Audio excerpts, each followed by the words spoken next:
This episode is brought to you by Prize Picks. It's the holiday season, the best time of year for sports. Bowl games, basketball matchup, playoff pushes. It's all happening at once. And while you and I are out here making decisions every day, what gifts to buy, what to eat, which games to watch, there's one place where it feels good to be right. Prize Picks, baby. We're in the thick of football season, and some of y'all might be feeling downright sick. But don't worry, that's why we have Prize Picks to keep you going for the rest of the season. Week 13 of football, Thanksgiving football did not disappoint. Dak, CD, more. Cowboys are heating up at the right time. And the Bills and the Steelers, man, Josh Allen looked good. That running game, right on time. New feature alert, Prize Picks now has early payouts. If your lineup gets off to a hot start, you may have the option to cash out those winnings before the game even finishes. Prize Picks is simple to play. Just pick more or less on at least 2 player stats. If you get your picks right, you could cash in. Download the Prize Pick app today. Use code Shannon to get $50 in lineups after you play your first $5 lineup. That's code Shannon to get $50 in lineups after you play your first $5 lineup. Prize Picks. It's good to be right.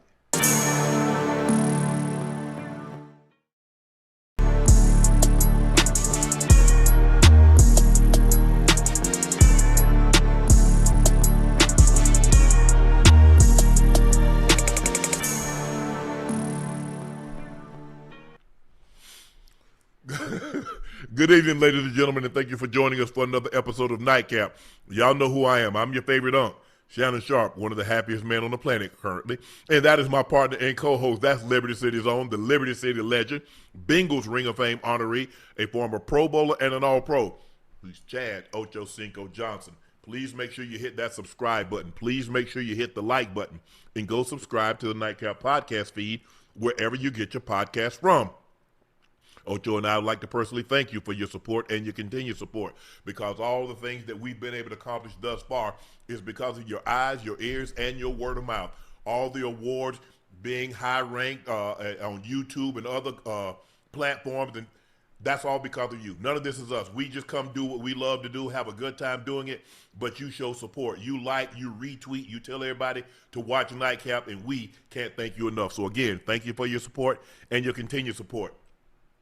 Those looking to purchase Shea by Laportier and you can't find any state or city near you, head over to LaportierCognac.com and order you a bottle or 2 for yourself. It's a premium VSOP, one of the best tasting premium VSOPs on the market. We believe it is the best tasting premium VSOP. But if you try it and compare it against others, let us know what you actually think. We believe we've created a great product, and the taste test says that we've created a great product. Also, I'll be at if you're near Las Vegas, I'll be at Total Wines and More on 6885 Las Vegas Boulevard at 6 p.m. Please drink responsibly and stay safe. Go follow my media company on all of its platforms. That's Shay Shay Media, and my clothing company, 84 with 84 being spelled out. That link is pinned in the chat. The Lions defeat the Cowboys and pretty much dim any light or any hope, possibility that there was going to be a playoff run for the Cowboys this year by the score of 44-30. Jared Goff was 25 of 34, 309 yards and a touchdown. Jahmyr Gibbs had 3 rushing touchdowns. David Montgomery had another one and a couple of field goals as they win this thing by the score of 44-30. Dak Prescott was 31 of 47, 376, 1 touchdown, 2 interceptions. He was sacked 5 times. They ran the ball 24 times for 91 yards. CeeDee Lamb left the ball game after taking a vicious hit. He went up to catch a pass. His head hit the turf. That was the first thing that hit Ocho, and I knew he wasn't coming back because you saw the rigor mortis, the stiffness of that hand. It was a no-go. Although he possibly wanted to come back, that wasn't going to happen. Ryan Flanor came in. He had 9 for $115. So, again, the Cowboys have 2 receivers over 100 yards, but it wasn't enough to overcome the onslaught that the Detroit Lions put on them tonight. And, again, it was their defense that let them down. In the 3-game winning streak, Ocho, they were middle of the pack. We know what they were before that winning streak. They were almost at the very bottom. They were 31st in yards allowed and points allowed. They kind of reverted back to what they were in the past, and it caught up with them again tonight. And so the Lions win, keep their playoff hopes alive, and dim possible any chance the Cowboys had. Let's see if the Cowboys can win out. There's still a chance. They got 4 games left. Can they win out and catch the Eagles or somebody else in the playoffs? It remains to be seen. But Ocho, the Cowboys in order, and I think the Cowboys have a good team, but they got to get some better defensively. They've got to get better defensively. And I was just going to say that defensively they've been playing good, huh? They've been playing good defensively, but obviously in games like this is one of those games where when they needed it most and they had to have it, where they actually had opportunity despite having 2 turnovers. Obviously, you pay double for those. Despite having 2 turnovers, you had a chance to come back in the game, but you weren't able to stop them on defense when you actually needed it. And for the Lions, I'm not even giving credit to the goddamn offense. I know the offense scored 44 points tonight. I know they scored 44, but that goddamn defense, Muhammad played very, very well. He had 3 sacks on Dak. Yep. And I'm not sure what the Cowboys offense was doing. Understanding that if you have anything over 3-step drop for Dak, you have to chip and help the goddamn tackles out. You got to help the tackles out because in space, one-on-one, they're getting beat every goddamn time.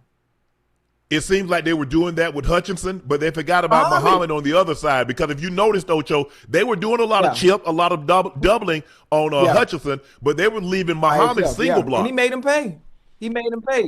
And that's what he should do. But for me, Ocho, the defense, they need look. Hey, Cowboy fans, I want to know, did Quentin Williams or Kenny Clark, did they play tonight? Because y'all had a lot to say to me and Ocho a couple of weeks ago. Oh, I thought you said this trade wasn't gonna help. I thought you say this trade wasn't gonna do nothing. We don't need Micah. Now I want y'all to tell me the Cowboy defender that got 12.5 sacks. I want you to tell me the Cowboy defender that demands a double team. They do realize that Michael Parsons leads in double teams. He's third. Myles Garrett and T.J. Watt are like 1, 2, 3 in chips. So I want to know what defensive player that you got that commands a double team, and you can say, you know what? Hey, he getting double, so that means somebody else going to eat. Tell me the guy. Because I'm looking at the stats. I'm looking at all these guys. If I didn't know better, if I didn't see it with my own eyes, I would swear Quentin Williams. I would swear Kenny Clark didn't play tonight. Y'all keep Ocho, Deron Bland ain't the same. Did you see Gibbs shake him on the sideline? Wait, but you know what? You know what happened right there, Unc? I'm not taking up for him, but you understand right there, the sideline is your friend. If the sideline is your friend, you know that, you come under control and stay to its inside shoulder. Why you running full speed trying to tackle somebody that you know is shifty? And you already know Gibbs got more moves than a $1,000 hooker. So you know he gonna Ocho, you already know this. He shook him so bad. Ocho, he shook him so bad, he just laid on the ground out of bounds. Chad, y'all saw it. Chad, if I'm lying, Lord, take me right now. Y'all saw what he did. Pretend like we didn't see it, but we saw it. Listen, call the rule number 1 as a defender. I know I don't play defense, but even I know you got to come to balance. The shiftier the player is, you got to come to balance. And you take away the angle. The sideline is your friend right there for Deron Bland. You don't run in there hauling ass out of control. You're gonna lose that every time. 10 out of 10. Ocho, you want to talk to the Lions defense? How many times did CeeDee Lamb spin out? You know CeeDee Lamb, Ocho, that's his move. You know CeeDee Lamb gonna spin out and come back inside, and they overrun it every time. Mm-hmm. Yeah. I think the Cowboys have the look. I know you saw this. When they kicked that field goal, they got mad at George Pickens. They took him out on the drive that Flournoy ended up scoring because Pickens loafed on the route and Dak threw it to him. And Dak was looking like, what are you doing? And that next drive they came in, they went down to score, and Pickens didn't see the field. Now, he has a tendency. He's been great thus far. But he has a tendency to drift Ocho when he doesn't get the ball or things are not going well for him. He has a tendency to drift. He's been sensational. And if they had won this game tonight without CD and with Pick being somewhat quiet, man, I'd have had to put Dak way on up. I might have put Dak in second place on the MVP. Because to do what he did, man, he made Flournoy like, hold on. You mean to tell me Flournoy can play listen, Unc, no disrespect to Flournoy, but it's easy when you're one-on-one. And then once CD went down, you know what the game plan is from that point on. Hey, we gonna shell, we gonna two, We're going 55, goddamn, wherever 3 go. Wherever 3 go, we putting 2 on him. It don't matter. We could play underneath, we could play over top. We got to make sure he's not getting the ball. And I think probably, I'm not sure what coverage it was when he did loaf, but Dak was like, listen, I'm coming to you anyway. I'm coming to you anyway. Yeah. And right before the half, Ocho, Tesla, he had it. But what you had already made up his mind that he was throwing his ball out of bounds at the same time. Ocho, he cooked 34. I don't know 34 name. I don't remember Ocho. But he had it beat so bad. I'm like, bro, how you get beat on? Boy, they might have cut you on the sideline. If you gave up a touchdown, Ocho, with 4 seconds in the half. Yeah. Oh, my goodness. Especially in that situation, it's all about situational awareness. Keep everything in front of you. Keep everything in front of you and make the tackle. Nothing deep. Simple. But I don't, Ocho, I don't understand. I mean, when you go on the field, you kind of understand as an offensive player, okay, do we have timeouts or do we not have timeouts? What's most important? Is an extra 3 yards more important or preserving the clock? Preserving the clock, obviously, is more important because we don't want to burn our timeouts until we absolutely positively have to. So you understand that. So you understand where we are in the field. Where do we need to get? Okay, hey, where do we need to get as far as a field goal? Or do we need a touchdown? Because my mind is like, even though we might need to get in position on the field for a field goal, my mind is touchdown. Because I don't want to leave it up because of so many things. A missed snap, he hook it, he shank it, it get blocked. So if we put the ball in the end zone, I'm not worried about the kicker unless he bringing his ass on the field to kick a PAT. As a defensive team, as a defender, Ocho, you got to understand the situation. Okay, we're up. Nothing cheap, nothing deep. Okay, if they get a first down, we're going to make them get 5, 6, 7 first downs. But what I'm not going to give you is a chunk play. I'm not going to give you, allow you to get what you need is like 6 first down. I'm not going to allow you to get 4 of those in one play. I'm not going to let you throw this ball over my play. I'm keeping everything in front of me. But I don't think enough guys have understanding what they call situational awareness. You got to play situational football. And not only that has to be talked about, understanding the situation at hand. Someone has to say something. Someone on the sideline has to communicate that. This is what we're going to do based on the time. And if the coaches don't say it, at least the players got to have some type of situational awareness in knowing what we have to do in this situation. Hey, I was always the guy, guys, first down, get out of bounds. We only got 1 timeout. We got 2 timeouts. We have no timeouts. Guys, get out of bounds. Don't fight for extra yards because the last thing you want to do, Ocho, is fight for extra yards and then somebody rip it out. Or that clock keep going and you can't say no time. Get your ass out of bounds. At this point in time, the clock is our enemy. The team is not our enemy, the clock, because a lot of times you just run out of time. If we'd had 10 more seconds, if we'd had 20 more seconds, well, let's just make sure the clock remains our friend and we get out of bounds and we can get to stop it every time.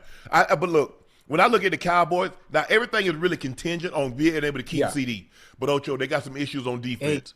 They got some issues on defense. They don't rush the passer well enough. They don't. That touchdown that Gibbs got at the end, Ocho, that was too easy. Somebody was supposed to field. Where the fucking Mike? What was the Mike at? I don't know where the guard had to pull and lock him up. That's the only way. That was, if I'm not mistaken, I think that was the center that pulled Ocho. I think it was the center. I think it was the center. To make it like that. If the center does pull and grab the backer, the safety got the field right away. But it wasn't nobody over there but 34. So so let me get this straight. I got a center or a guard. And I got Jahmyr Gibbs with the defender in between me and Gibbs. I like that matchup. I like my chances of getting that ball in the end zone. Yeah. See, but they got some Ocho. They have some issues they got to address. Jerry, you can't fool yourself. Yes, you guys had 400 plus yards, but you gave up 400 yards and you gave up 44 points. Had you not blocked the kick, you'd have gave up 47. You gave up 47 points. Hey, Unc, they played good the past few weeks, though, Unc. The defense has been the talk of the town. Obviously, the offense was playing good, but the defense has been the talk of the town. The defense gave those that are Cowboys fans, it gave us hope. They even gave me hope the way they was looking. And it's because the team is built to play with the lead. That defense is built when the Cowboys have a lead and they can just pin their ears back and go because now you put the other team in a one-dimensional situation. I have to throw the ball. I can't do nothing else because I got to get myself back in the game. Now, what they were able to do against the Eagles when they was down 21-0, that was phenomenal. In order to be able to come back from 21 down, a three-score deficit, you got to play good defense. You have to. They showed up in that game. But the difference is we already know. They knew the Eagles were going to get conservative. The one thing you know about Detroit, they're not going to get conservative. Now, I thought they got a little conservative on they ran the ball twice into the line, and then Goff dropped back and hit Amon-Ra St. Brown on the crossing route. And, you know, he almost split it. But Goff had 9 incompletions. He really should have had 8 because he hit Amon-Ra between the 1 and the 4, and he dropped it. I don't know what he was thinking. I don't know if Amon-Ra didn't think he was going to throw that pass. The tight end flashed before him. I think they was in the wrong place at the time. I think that was J-Mo. Wasn't that Jameson? Yeah, that was J-Mo. I think that was Jameson that was a little higher. They was in the same place. And it seemed like as soon as Amon-Ra got, because you know it's coming, because the backer just going to the other. He don't really know. So as soon as you get behind that backer, the ball's coming. And it was almost like the ball surprised him. It's like the ball was on his way, and when he got from behind the backer, it was on. You know the funny thing about it? I think he saw J-Mo at his peripheral vision. It was like, but wait a minute now. Am I running the wrong route or you running the wrong route? and it threw him off. And for the Cowboys, and I think because the Eagles are playing so bad right now, I think the Cowboys are going to be okay. But they're going to have to win out. They're going to, especially with the schedule that they have left, it's winnable. It's winnable, especially with the way that offense is playing. It's contingent on how long CeeDee Lamb is out. I'm not sure he's going to have to go to concussion protocol because it's. Oh, he in concussion protocol, but they get a week. They play next Thursday. They got the Vikings next Thursday in Minnesota. He got time. Wait, who they got next? But boy, they're gonna be cautious, Ocho, because Ocho, you see that? Yeah, I saw it. That ain't no thing, Ocho. I got ding, and I was able to get up. Boy, hey, when that brain does that, that brain really hit up against that skull. They're gonna be look, I understand, and Jerry, they're gonna want him to go, but boy, you don't want to be fooling. You don't want to be fooling with a concussion like that, Ocho. You're right. I mean, listen. But I knew the moment when I saw the replay, the hand, and I saw his head, the first thing to hit, I said, he's done. He ain't coming back in this one. Definitely. He ain't coming back in this one. But the Cowboys, look, the Cowboys offense, they're going to look. I like Javonte Williams. The offensive line, okay, the tackles a little. That's not the starting left tackle that's normally there. Steele Steele didn't play bad. I thought he did a pretty good job, with the exception of a few plays where Muhammad got through. But Ocho, they got to get better defensively. Yeah. They've got to. They've got to try to find a premium pass rusher. Oh, whoa! It's too late to find anything. Back. No. I'm saying next year. I'm already talking about. I'm talking about 26. I ain't talking about this year. Hell, ain't nobody they can get. Maybe Trey Hendrickson. Maybe he's available. I don't know. Maybe the Steelers are willing to go get off T.J. Watt. But they've got to do something. And they still have draft capital. They still have a first-round draft pick. They still have some pieces that they can possibly move, but they've got to get better defensively, Ocho. Because I like what you just said right there too, huh? I like that. Let that marinate a little bit. Cowboys fan, what you think about that? T.J. Watt to the Cowboys. That'd be nice. That's a nice little piece. I'm not sure if that's something that is feasible. Because you got to pay for that now. That ain't just anybody. We talk about a future Hall of Fame. Well, they got a first round draft pick. They got an extra pick from the Packers, so it's still a possibility. So a draft pick, maybe it takes a first and a fourth, but to get a premium, a guy that you have to account for. Now, Clowney hurt them being out tonight. He had a hamstring injury, and it's reported that he warmed up before the game and he wasn't able to go. Because there have been times that Clowney's been playing really well. Offensively, I think they're good. I really do. I think they're set. I love Ferguson. I like Ferguson when they had Dalton Schultz. And I remember having a conversation with Skip. I said, Skip, Ferguson is better than Schultz. Yes, sir. And he proved that to be. Now, Schultz is not a bad guy, but he proved that he was, and the Cowboys went with him and gave him a long-term deal. But everything is contingent on George Pickens. If you don't, it doesn't matter what you do. because CD is not enough by himself. You put CD and Pickens and Ferguson together with Javonte Williams, that offensive line is good enough. It's not great, but it's good enough. But, Ocho, I don't care how great your offense is. Without defense, you can't give up 44. You can't give up what they give up. And it is too easy. I thought I thought Bland, Ocho, Bland been getting work this year. He has. I think they're going to move on from Diggs. I think he wants to move on. I think they want to move on. Maybe a change of scenery will do well for both guys. They need a They need a linebacker. A Wilson is not the answer. Murray is not the answer. I think the D tackles are good. I don't know if you're going to keep Ziggy. I don't know if you're going to keep all three of them, Ziggy, Kenny Clark, and Quentin Williams. I don't know if you're going to keep all three of them, but I think they're very good. But you need a guy that can. You need a hell raise on that edge that somebody's got to account for. Now, I'm not saying you got to have a Myles Garrett, but you have to have a tier 2 guy. Myles Garrett is in a tier by himself. Basically. But they told me, Ocho. I mean, Jared said he didn't need Micah. That's what Jared said. Jared and convinced the fans. The fans even started talking bad about Micah. Yeah, most definitely. I mean, obviously, anyone that's a part of that the Cowboys organization, anyone that's a loyal fan, they will always see and find the wrong, or they find the right in agreeing with the owner who owns the team that they support, instead of actually using common sense and understanding how great that player is, even when things don't go right. Making excuses, well, he wasn't able to do this. Jerry saying, well, we weren't able to win with we weren't able to win with him. Quentin Williams had, what do you have, 4 tackles. Where's Kenny Clark? Kenny Clark had 3 tackles. But 1 sack, Ocho. You got first of all, you already know, Ocho, know Jared Goff isn't mobile.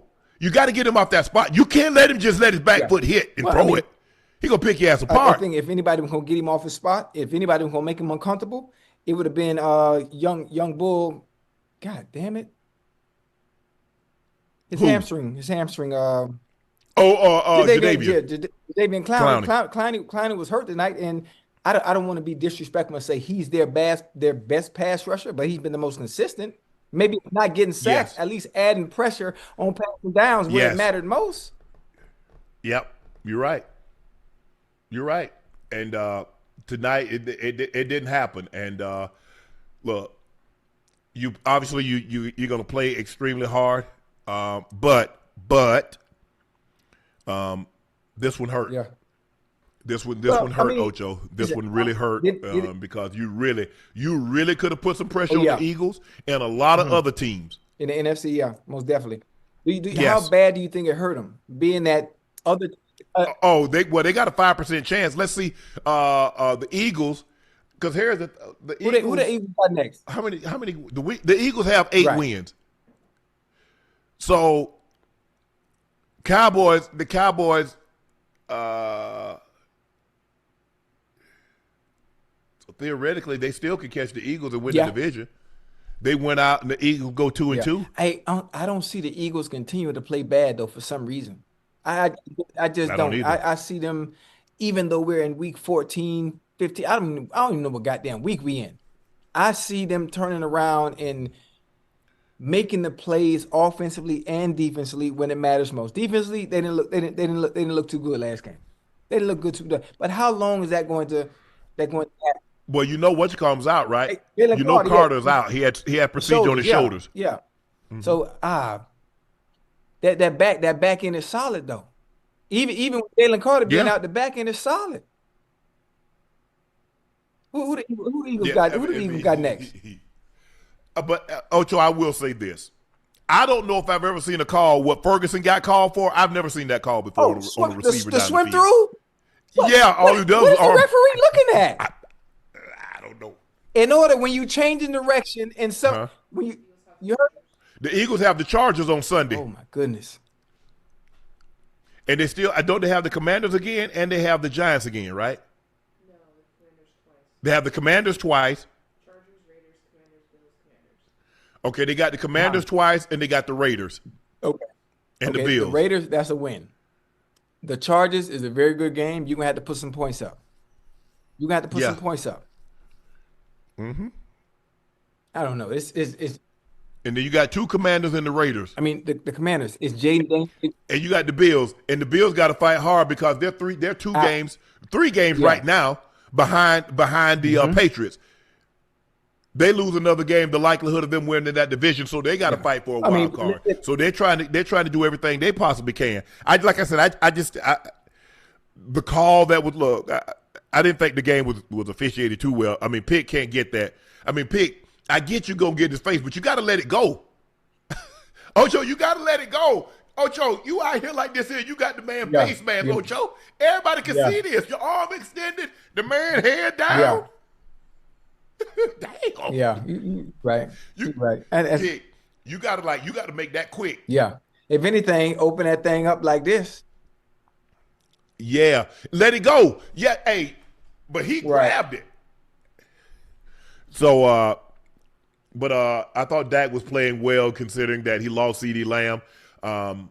And he was under duress the entire night. He got out of some stuff because I thought had him dead to right a few times. But he was able to keep himself alive and make some plays down the field. But defensively, you can't give up 44 points. You give up 44. There are not very many games that you're going to win giving up 44 points, especially if your offense turns the ball over twice. Because that's two possessions that you don't get any points out of. So, Ocho, something happened that hadn't happened since January the 6th of 2007.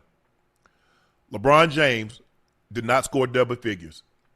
So after 17 years, 1,297 games. 297 game streak is over. He's sitting at 8 points.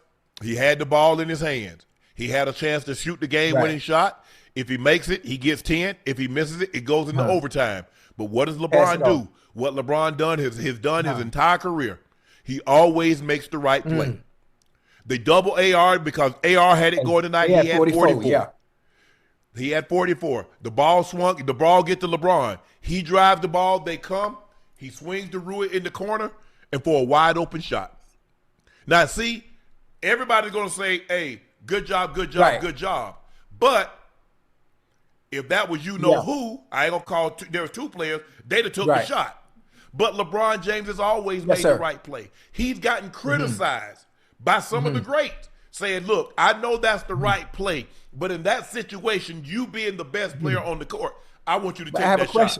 But that's not how he's wired. But I have a question. In situations like that, think about situation Michael Jordan kicking it out to Kerr, understanding, making the right play.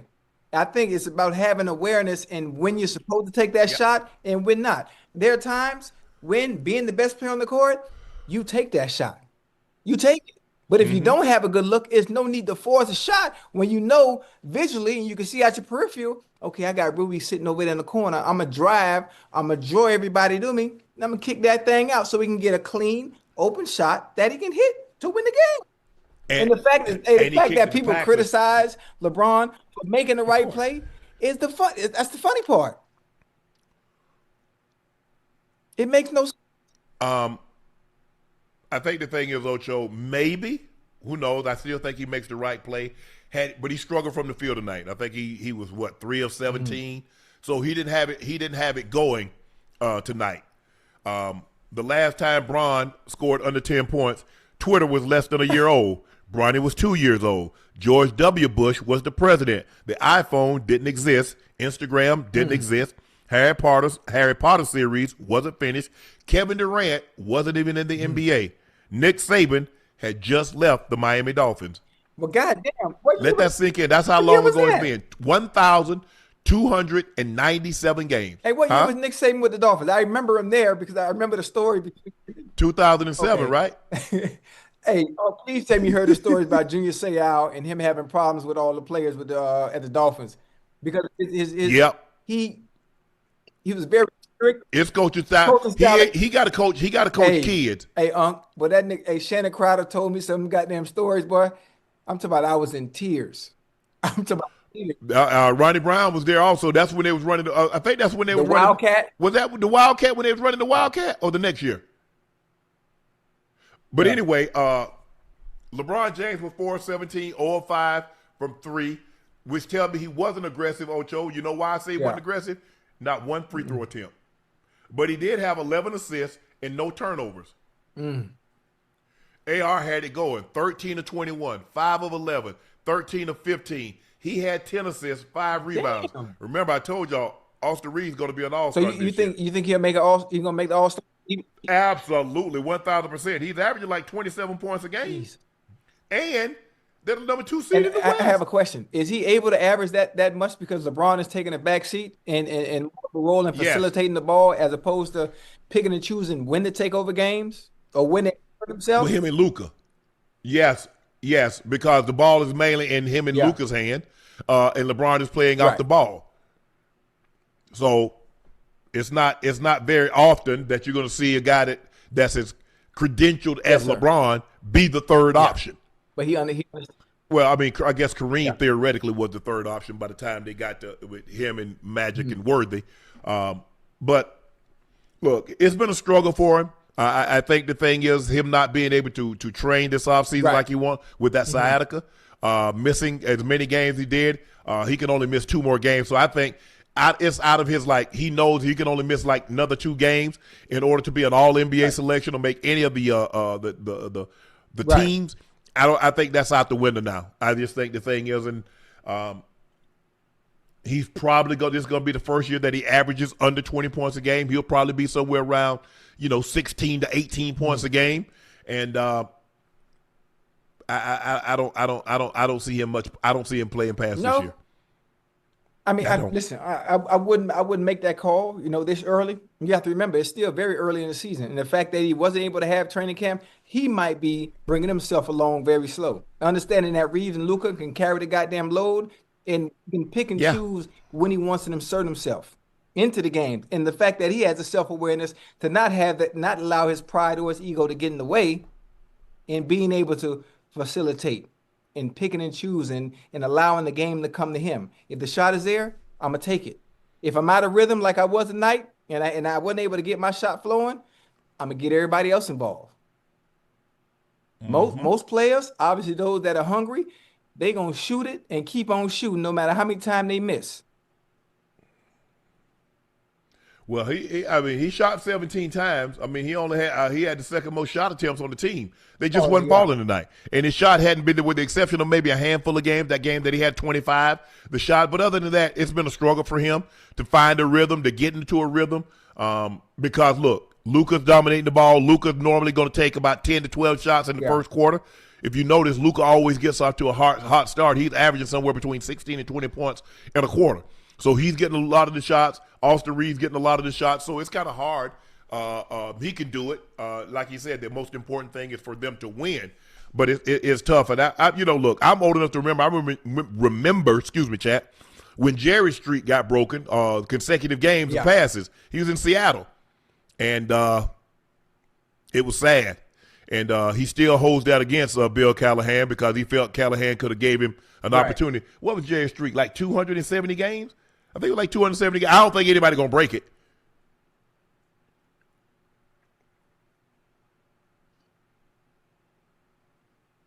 I think Jerry had a catch for like 18 straight years. Damn. 19.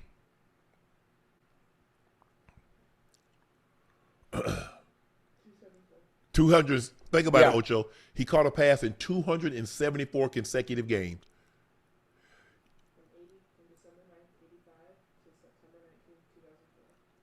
From 85, December of 85 to 2004. You think somebody going to break that record, Ocho? Absolutely not. I mean, it'd be difficult. Because first of all, you got to play at least 19 seasons as a wide receiver. He's the only one that's ever done Can you it. imagine catching the ball every goddamn game for that long? That long? Hold on. No. Ocho, how many receivers have ever played 274 games? Let alone catching a pass. How many have played that many games? And how many would be able to stay healthy that long to be able to even come close to breaking the goddamn record? Let alone playing 19 years or 20 or whatever it may be. Hell, I think I played like 210 games. Dang. And he caught a pass Every one. every single game. Crazy. I remember when Pete Rose's streak got broken. He had a streak, I think it was 44 straight games. Getting the hit. Well, you know how difficult that is? It's Yeah. That's why Joe DiMaggio's streak ain't going to be broken. 56 games. Woo. Yep. And then he went out, and I think he had another streak where he went 17 straight games. But look, at the end of the day, when you say you play the right way, because had he taken the shot, everybody, you know what everybody was saying? He's trying to keep that streak alive. He passed it up, make the game winning play where he was afraid to miss. He ain't got the killer. He's not an assassin. He's not a killer. So he's in an unattainable situation. Damn if he do, damn if he don't. Yeah. So it's they got the win. Rui hit a big time shot. Rui 12 points. He was 4-9, 2 or 3 from 3, none bigger than the one that he hit. DeAndre Ayton has been playing really well. I love the way DeAndre Ayton is playing defensively. He's sliding. He's getting isolated a lot. He was isolated on Brandon Ingram. I thought he did an unbelievable job of sliding. I thought he did an unbelievable job of challenging. Obviously, at the rim, being able to put the ball in. He was 8 for 11. He had 17 points, 8 rebounds, 2 blocks. You can live with that. You can live with that. But the streak is over. LeBron, start another one. Hey, hold on. And you know what? I just saw somebody in the chat, the chat going so goddamn fast. Somebody had the nerve to say, I know ain't nothing wrong with my eyes. Had the nerve to say, oh, LeBron is breaking down. I mean, I could have swore LeBron just averaged 25, 8, and what was it last year? Yeah. He averaged 12. The first year that he was 24.7. So it was the first year that he didn't average 25 in 25 seasons, in 20 seasons. But 24, 8, and 7 ain't bad. This year, it looked like he's going to average somewhere between 16 and 18 points a game. Well, but 16 and 18 points a game, when the most points anybody's ever. First of all, go look at Vince Carter, what he averaged in year 22. Go look at what anybody has ever averaged in year 20. Look at what somebody's averaged in year 19. So nobody's ever had these kind of numbers, and the likelihood of somebody doing it again is not very likely. He's 41. 41. Look at all the miles that he's got on those legs. All those playoff games, all those minutes played. Yeah, they catch up with you. They absolutely do. Even if it does catch up with him, somebody like that is 41, his breaking down is still better than everybody else that gets even close to that milestone or that's played that long. You still averaging 16, which is probably going to be more than 16 once he continues to get his legs up underneath him. Hell, he's just coming back. Who has the next closest streak? The most consecutive double-figure games. But it's somebody they're like 1,000 games short. Maybe even more.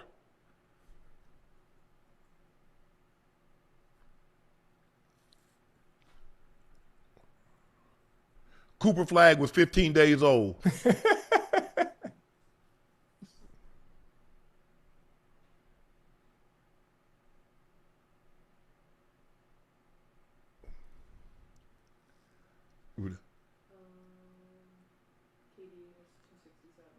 The next closest, Ocho, KD got 267.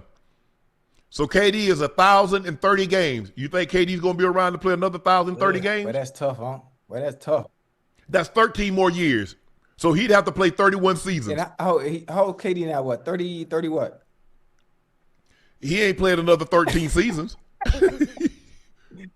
KD 36. Okay. So that means he'll be playing when he's 49. SGA is the next closest at 170. Damn. Hey, man, I mean, that achievement in longevity is remarkable. Remarkable. It is. Ocho, you got to see this. Video has surfaced of the University of Buffalo wide receiver Victor Snow stepping out of bounds on his way to the end zone. Snow had nothing in the way of a touchdown except himself. He stepped out of bounds in the third quarter, down by 15. Take a look at this. Okay, he got it. Look at this, Ocho. I see it in the corner. He runs out of bounds. Oh, he not. Wait. What is he looking at? Nothing. Is he standing at the damn jumbotron? He's staring at the parlay. Hey, I would love to hear the explanation behind that. Please tell me they have a conversation with reporters after the game on why that happened. They will. Bro, you came out better not even catching it. Man. Come on, what are we doing? What are we doing in that situation? Were they losing? He came out better, Ocho. He came out better dropping Were they the ball. losing? They were losing by 15. Something ain't right. Something ain't right. But we need to go ahead and check his cell phone. Check text messages. In the third quarter, Ocho, is 28-13. Oh hell no. Nah. I'm finna house that, and Buddy way behind him anyway. You can't say you was running out of you didn't try to preserve the clock. We wanted to keep the clock running. You down. Something ain't right. And I've never seen that before. That's a touchdown. And you run out of bounds? Well, it should have been a touchdown. It's not a touchdown, but it should have been a touchdown. That's what I meant. And I think the thing is, Ocho, is that when you make it so obvious, a lot of times, like, you see guys are betting, oh, he's gonna throw a pitch for a ball, he's gonna throw a pitch for a strike, or he's gonna hit the batter. Those are things that those are normal plays that we see every single day in a baseball game, or drops, or we don't see this, Ocho. We don't see a guy run out of bounds with his teeth. We see a guy take a knee. I mean, people get upset when guys take a knee, and all they got to do, they go hit their parlay because they go hit the spread. And guys take a knee at the goal line, and people get upset. In this situation, you're behind. This is an opportunity for you to get closer. Ocho, now you score a touchdown, you kick the PAT. Now you're down 28-20. I'm confused by this. I was like, oh, okay. Well, at first, I thought I thought they were winning. But then when I go back and look at it and I see all the comments, they're like, hold on, they were losing. Why he run out of bounds and they losing? Right. I'm asking that very same question. Why he run out of bounds? They losing. Funny, the first thing I said is, was he looking at this jumbotron?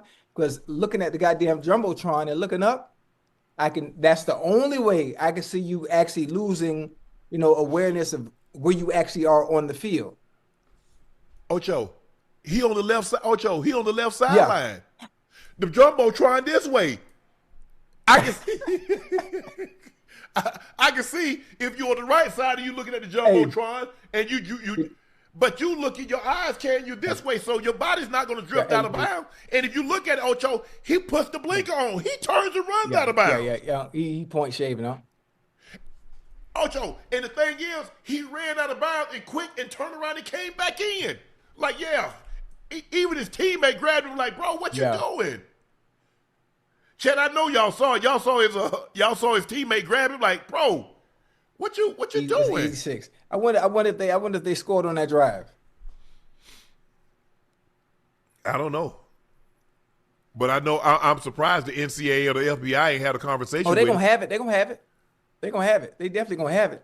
Somebody gonna have to have something. Hey, let me see your phone, young fella. And all the messages you deleted, we can.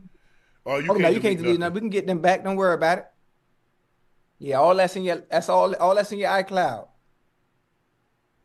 Yeah, it's crazy. It was crazy that's what's going on now. I don't know how you get it back, Ocho. I don't know how you build back the trust that what people are seeing are real. Oh, yeah. Because for the longest time, Ocho, I had people go home and people say, man, it's Sharp. That game fixed it, man. They told such and such to do this. They told such. I don't know what they told somebody. But they ain't never told me nothing. So I didn't get the memo. I hear it all the time. But now, after what's been coming out, and that some people are like, okay, they didn't play, or they got the under, or they did this. Man, trust is everything in the public when they're dealing, because they got to believe what they're watching is real, or else it's WWE. Yeah. And the funny thing about it, too, Unc, is when I think about it, I think about all the hours we put in. And how the hell can it be scripted? How the hell can it be how the hell can it be rigged? Based on the work we put in. Well, who the hell they gonna talk to? Because it's 11 people on the field. And it's hard to control the outcome of a game, unless it's the person that actually has control of the ball most of the goddamn time. Yeah, but think about it, Ocho. We just said. Now, I'm not saying anything, but I said I've never seen a call what they called on Ferguson. I've never seen a guy go arm over and he get called for a holding. I mean, for an offensive pass interference. What the refs doing tonight, That's what I'm saying. They're certain, and they're the ones that can impact a game the most. They absolutely can impact the game the most, and that was ridiculous. It's just sad. I just hate it, and I just hope that I'm saying, hey, he just had a brain malfunction, and he just tweaked. He started tweaking, and he went out of bounds, Ocho. But this is not a good look. This is not a good look for college sports. This is not a good look for sports because everybody's going to start seeing anything that doesn't seem on the up and up. People are going to start questioning everything. They was already questioning. Now it's about to go to a 10. Yeah, most definitely. But it was damn, son. Ocho, I mean, bro, you 20 yards from a tub. Something ain't right. Something ain't right. The boy, like my granny used to say, something in the milk ain't clean. Oh, hell no. Hey, he point shave, huh? Now, Come on, Ocho, come on, man. It's definitely not a good look. Now, we look, maybe I don't know what's happened. I don't know if he's been suspended. I don't know if he's had a call from his conference. I don't know if he's had a talking to from his coach. I don't know if any of the higher ups, the FBI, or whomever in charge of gambling, probably the FBI. I think that's the FBI department. Federal, it's an investigation, so the Federal Bureau of Investigation. I don't know what has happened, but this is not a good look, Chad. And I think you guys understand too. I think this is a situation where this is a horrible, horrible look. I mean, and it could be a big old nothing, but it damn sure looked like a big old that something. wasn't no big old nothing, my ass. What you're not going to do is insult our intelligence, especially not just me, not just you, the people that actually watch the game of football and never seen anything like that. And if you want to insult our intelligence, hell, we can get the CIA involved too then. So what did they do with him? Do we know what they did with him? Did they suspend him? Did they do? Video really started surfacing today. Okay. I assume the NCAA is talking about it. Ocho, one day after being claimed by the Buffalo Bills on waivers from the Steelers, cornerback Darius Slay has informed the Bills he will not be reporting to the team. Slay had been a healthy scratch in Week 13 and seemingly fallen out of favor in Pittsburgh, so the two sides have mutually agreed to part ways. Adam Schefter reported that Slay wants to continue to play. Since Slay was released between the trade deadline and the end of the season, NFL rules require him clear waivers before he can become a free agent. That did not happen as the Buffalo Bills put in a claim on the 34-year-old. Slay does not want to play in Buffalo. However, Tom Pelissero reported that Slay has informed the Bills he will not report to the team and is contemplating retirement. The Bills are likely to let Slay manipulate his way out of the situation. When Anquan Bolden signed with the team before the 2017 season, when the playoff drought was broken, he then retired after 2 weeks before the season began. He later asked the Bills to release him so he could play elsewhere, being refused to grant Bolden's request and retained his rights. Ocho? Well, I think players don't want to go to the Bills. What's wrong with Buffalo? They got Josh Allen. Ain't nothing wrong with Josh Allen. Going to a team like that, you have a quarterback, but there's a chance you're going to be in contention. Defense is decent. I would love to go play with Superman if I was the defensive back, but I think Slay might be chilling. Slay might want to make a move and go back to Philly. He might want to be able to, have a chance to go back to Philly and help him out in some way, shape, form, or fashion. That might be it. Or maybe, I just don't see and understanding how much Slay loves the game. That has to be his move. I think it's a chess move. Obviously, we both have the same agent. I don't play anymore, but still, we both have the same agent in Drew Rosenhaus, and I know Drew is going to give him the right information that he needs, if that's what he's trying to do. And Drew will do his due diligence behind the scenes, behind closed doors, so Slay can get exactly what he wants. And I personally think if it was going to be a move, I think he would love to go back to Philly as opposed to Buffalo. Yeah, they know that. That's why they're not going to release him. You think they play hardball? So, yeah, for Okay. sure. For sure. Dang. That's why they claimed him. A lot of times people would claim players, they get released, they would claim players. So I want to make sure you don't go to a competitor that's somebody that we might have to play. What if we release it? What if we let him go? Then he goes to Philly. We end up seeing Philly in the Super Bowl. And now we got to deal with Slay. Now we got to deal with it. So no, I don't. No, I don't. Because all they're going to be on the hook for is the last whatever prorated of a $1.3 million left. Because I think he signed an $8-9 million deal. He got 7.5 of it up front. So the rest of him, so it's really nothing. So yeah, I agree with you. I think that's what he wants. He wants to go back to Philly. I don't think he ever wanted to leave Philly. No, absolutely. But they went young, huh? Cooper They went DeJean, young. Mike and Mitchell. You heard me? They went young, huh? They went young. They did, It's of course. business. It's the nature of the business.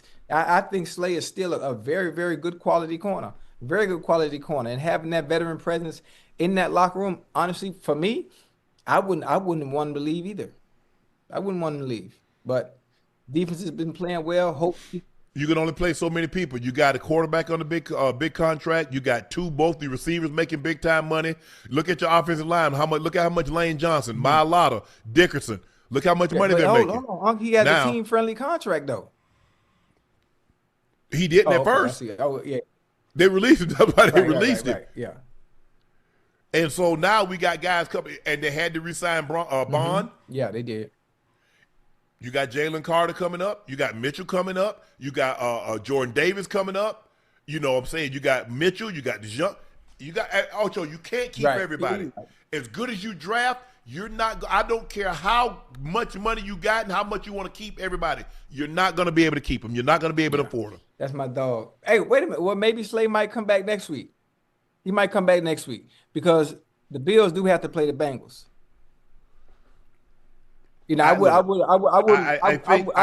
wouldn't want to come back a new team and have to deal with Chase and Higgins. No, you don't think so? It's really cold up there. That's football weather, man. Not for no significant other having to sit outside. They got suites. Man, please. You don't like the suites in Buffalo? The suites in Buffalo, nice. Man, that man ain't trying to pay money like that, Ocho. You don't think so? You know how much suites cost? Not that much. But suite ain't number 10,000. Clearly, you didn't I had have a suite. One. No, you didn't. Not for no 10,000. Yeah. How much Not it even. cost? Not even in Cincinnati can you get a suite for 10,000. What you? I'd probably say the cheapest suite would probably be a couple of $100,000. No, what? Ain't no suite cost $100,000 now. Come on now. Boy, the suites, the closer you get to midfield, they cost $1 million. What the hell you talking man, about? What kind of suite y'all? What is you talking? Ocho, you do realize most suites, they come 12, 16, 18, 24, 30. That's what suites come in. Hey, you know what's funny, You know what's funny? Is I actually had a suite, and I don't remember how much it cost. But I guarantee you, because as fiscally responsible as I was, if it was anything like the numbers you said, I would have told my homeboys and family, well, y'all got to sit y'all ass in the stands when they get to November. How many? First of all, how many people fit in the suite? Ooh, let me see. It's 2 rows at the front. You got all the food. Then you got the bar. You got the bar stool. You have to pay for the food. The food don't come with the suite. You have to pay for the food. But you know, everything comes. I mean, it's part of the package. No, it's not. Yes, it is. You have to pay you get the suite, and then you have to pay extra for the food. Nah, I got a discount. I think that's what it was. I got a discount. You got to understand. You got to listen. What's the average price? Let me tell you something. Listen, I'm You can't get it per game. No, yeah, you got to get it for the season. All 8 games. You got to get it for all 8 games. You got to understand. For me, they might have gave me a discount because I wasn't just a player. You hear me? I wasn't just a player for the Bengals. I was a part of the Brown family. You hear me? I was so integrated in the part of the family. I'm not saying I was adopted, but there was the point where I was gonna change my name to Chad Brown Johnson. Like that's the kind of relationship I had with ownership.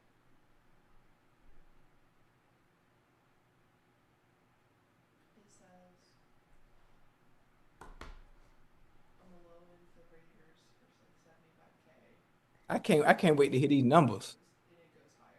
It says it can reach in the multi-million-dollar figures for prime location. Yeah, closer to center field. Because I remember me and Ray had one. This was in 2000, and we were next to the owner's box, and we played $250,000 in 2000. Damn, $250,000. And the food did not come free.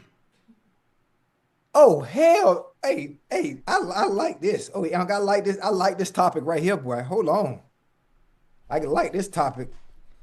This is a good topic. Oh, this is a good topic. We're gonna have to put a call in to see Hey, how much. I'm calling right now. Hold on. Come on, answer the phone. Don't embarrass me in front of people. Company.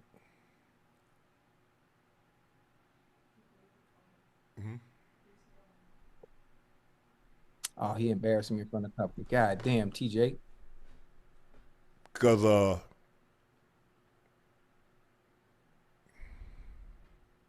Damn, he answered the phone. Now you got me curious. $250,000 for a suite? yeah, because we like obviously the owner's on the 50-yard. The owner's on the 50-yard line. Yes. So we had the suite right next to it. So probably Ocho in between the 20s is where you're gonna pay the most. Obviously, you start getting the corner and then the end zone. That's bad. Because you see what they cost at the Super Bowl. Them suites at the Super Bowl be $2-3 million. That's crazy. And y'all, and honestly, at the Super Bowl, those aren't the actual fans. No. It's basically a corporate event, huh? That's all it is. And the thing is, Ocho, you have to give your suite up. If the Super Bowl is in your state, let's just say for the sake of argument, you got a suite in Cincinnati, and the Super Bowl in Cincinnati, that's not your suite. That belongs to the NFL. Yeah, you're right. You're right. They got to make their money, huh? Yeah. They got to make their money. They not playing about that. Yeah. I'm like, hold on, wait a minute. I mean, I'm like, God damn, $250,000, boy. Oh hell. oh yeah, Ocho, it's expensive, man. But look, most of the time, you know who has the suites, the quarterbacks, the really high dollar guys, the big boys.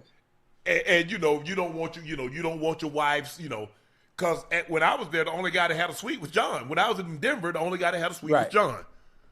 Man, nobody play that high. Hey, hold on. I mean, everybody had to sit outside to have family members. Yeah, because bro, he was the only one making big money like that, man. You can't afford pay no $100,000. You got to realize $100,000 in the '90s, but Ocho was a lot of damn money. What? Yeah, I mean it's a lot of money now, but I'm saying back then right. when you had people not making $100,000. When my first 2 years, I didn't even make $100,000 a year. I made 63 and 73. Damn. So hey, give me them $125 tickets. Because I think my first year, I think the tickets were like it was like $75. What you think tickets cost now? What's the difference in the ticket prices now? Probably $200, $250 for players tickets, because you still get 2 comp, and then you can buy. Yeah, you can buy as many as you want because it's coming out that goddamn check. And well, they gonna show you them deductions too. Who you playing. It all depends on who you playing, because there are a lot of times like you playing Kansas City and the Raiders, or you playing the Cowboys. Wait, they upped the price? You have to get somebody. Hey, let me get somebody else tickets, because my tickets were always in the same area. So my mom come and my girl. So I got I'm gonna get like right there. when I I ain't had nobody, I ain't want them to sit where my family would sit, so I put them, Ocho, I put them over there, other side. You over here. Okay, you ain't want nobody. You ain't want nobody see your. Okay, okay, okay.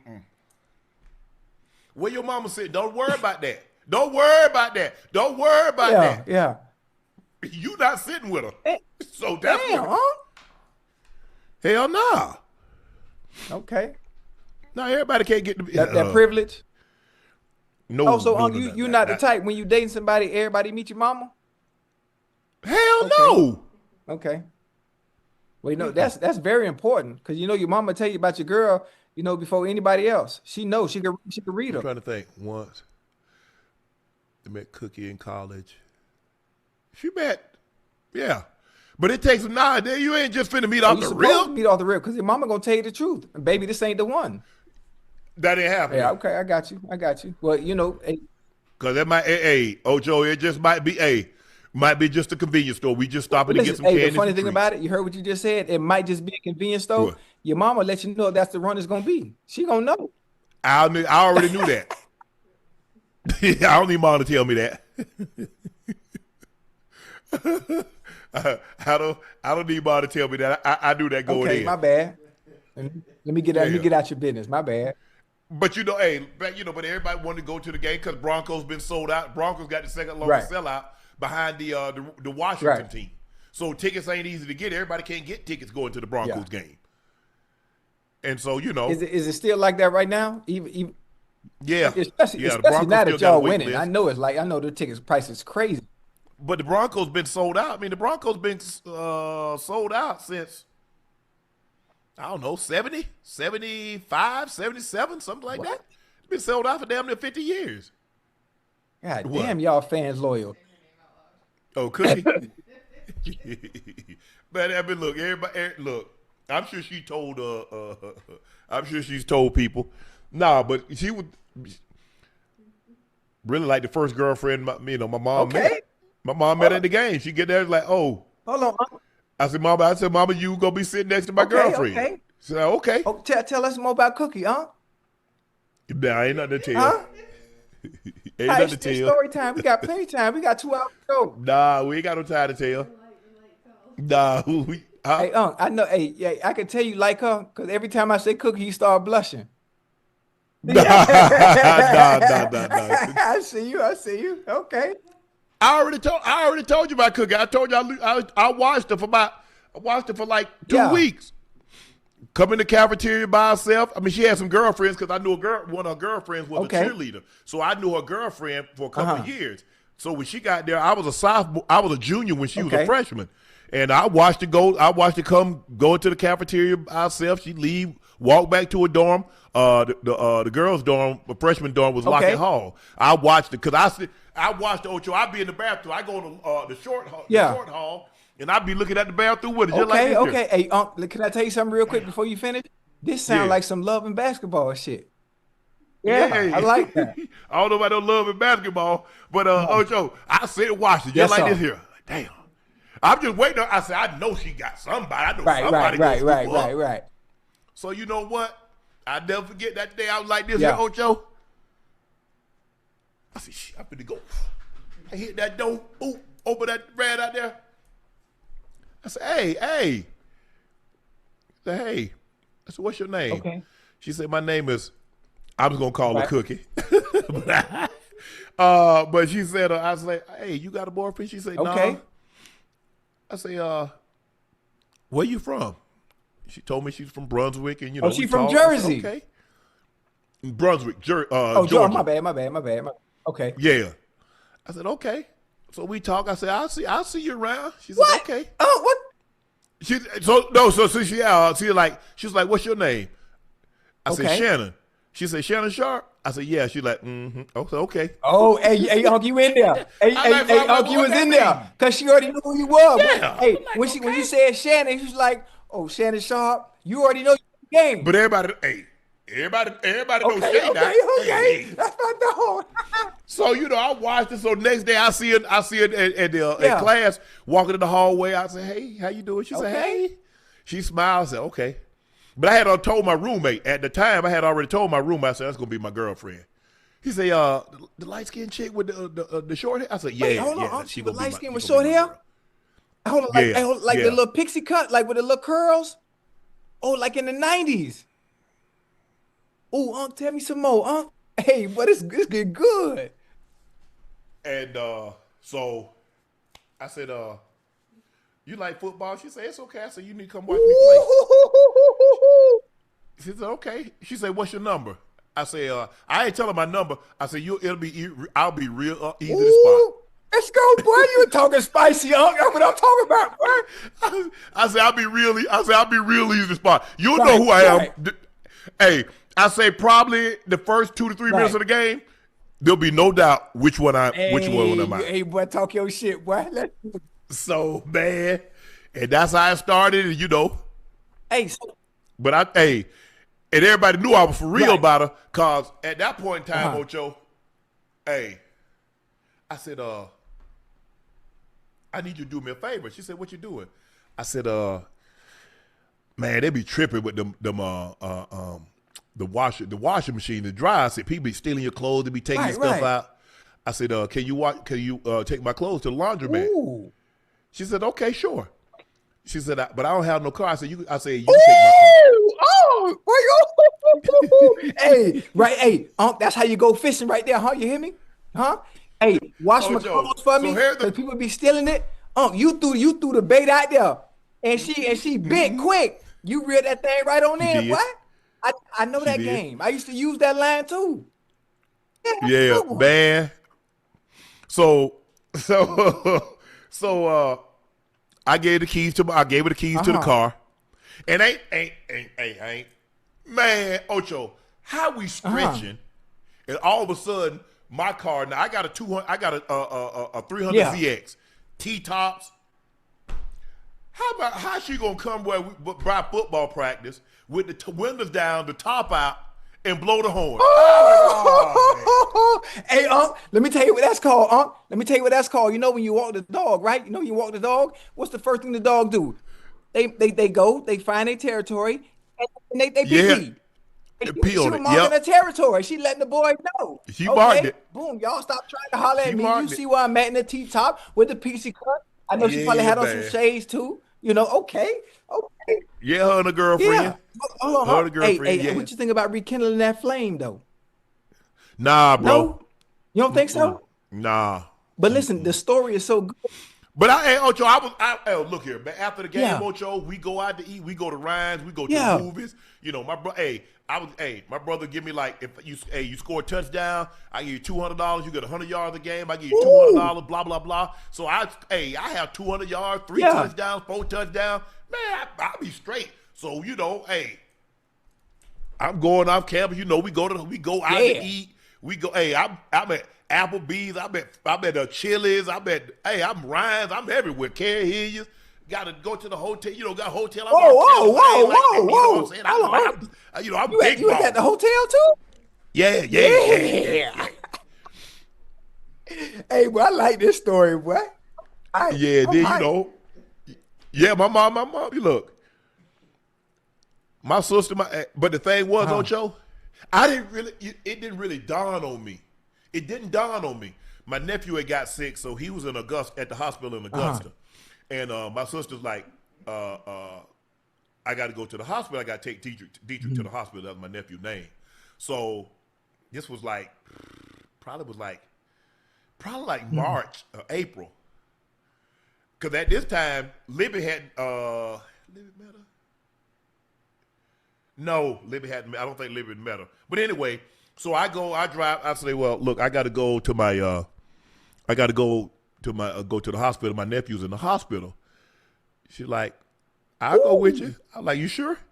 Hey, ain't nothing. Hey, Unc. So my brother was gonna meet me up there. So I met in Augusta, and I remember going. I asked the lady at the desk. I say, Sharpe, what room is Sharpe in? So they tell me, I had stopped and got some flowers and stuff like that. And so I walk in the room. Hey, little bro. I say, hey, big sis.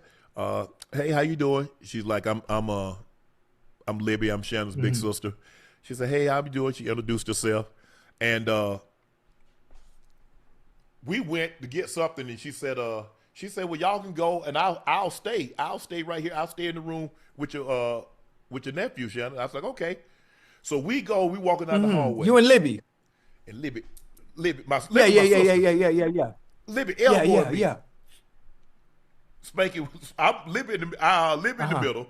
I'm on one side, Spanking the other. And Libby elbowed me. Shannon. I said, what?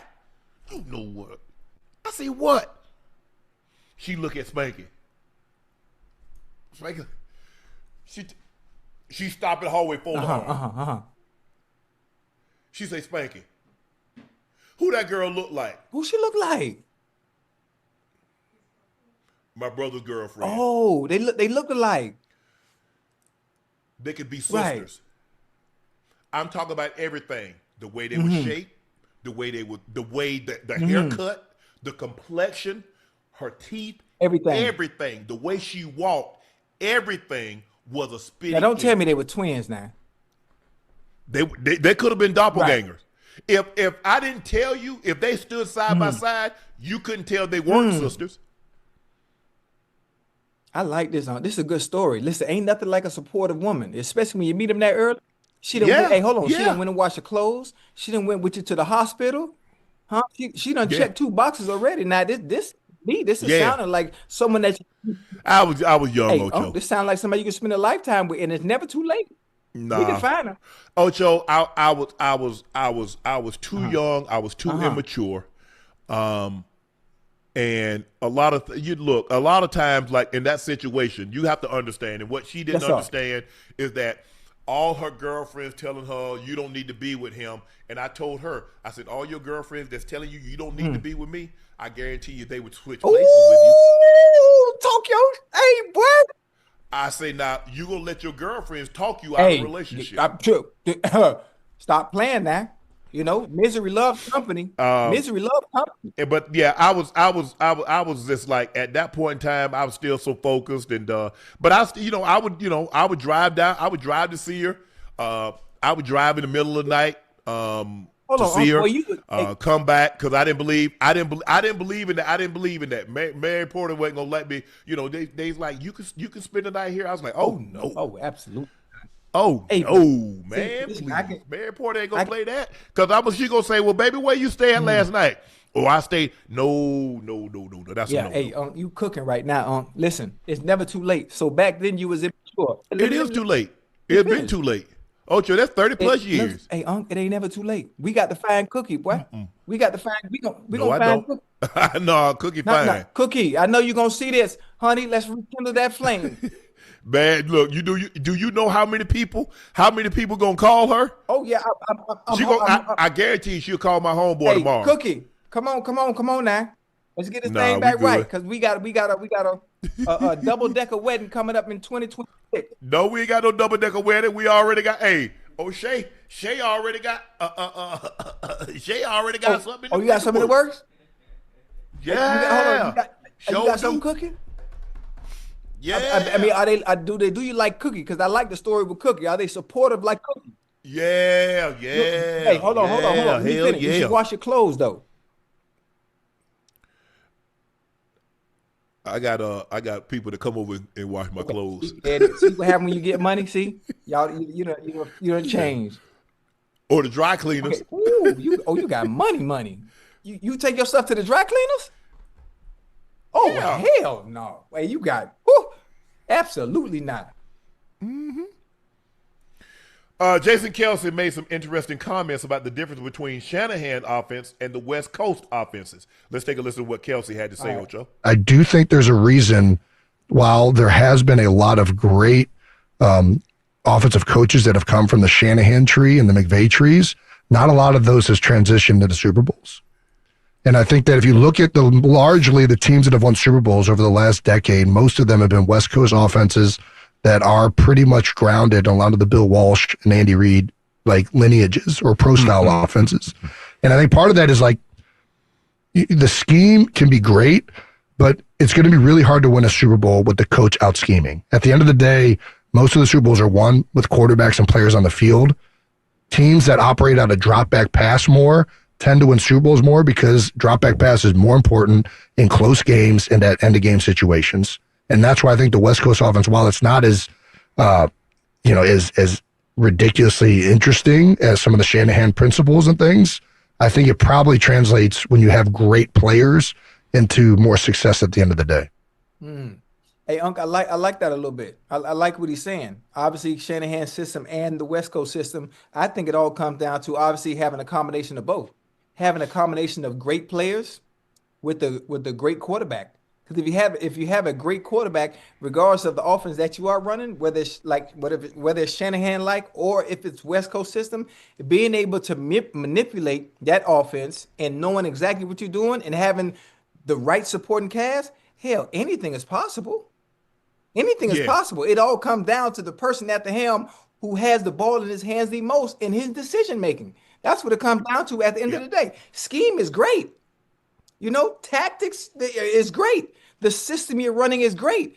Whether it be a Shanahan style offense or whether it be the West Coast system offense. Hell, we've seen the West Coast system offense be successful. Think about how many teams that have a West Coast system that have won the Super Bowl.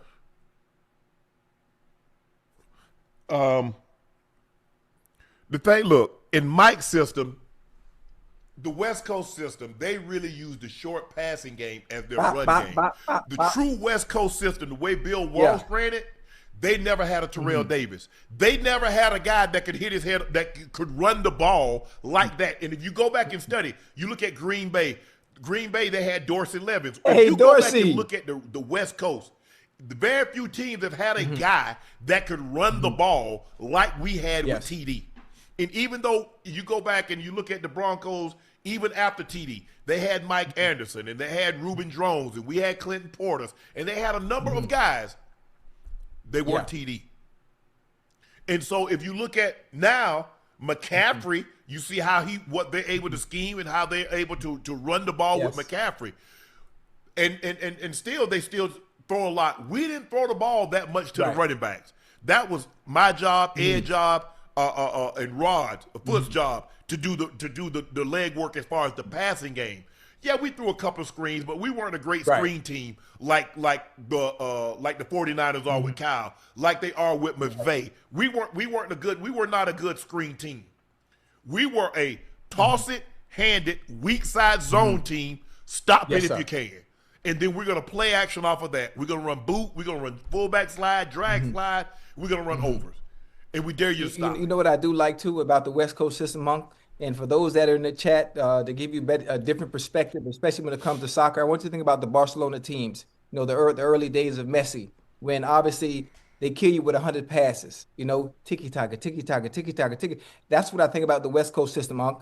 Being able to have 14, 15, 17, 18 play goddamn drives, and it's damn demoralizing for a defense because there's no way to stop you because you always able to find the mismatch based on whoever it is at the helm controlling the ball and having the ball in their hands the most.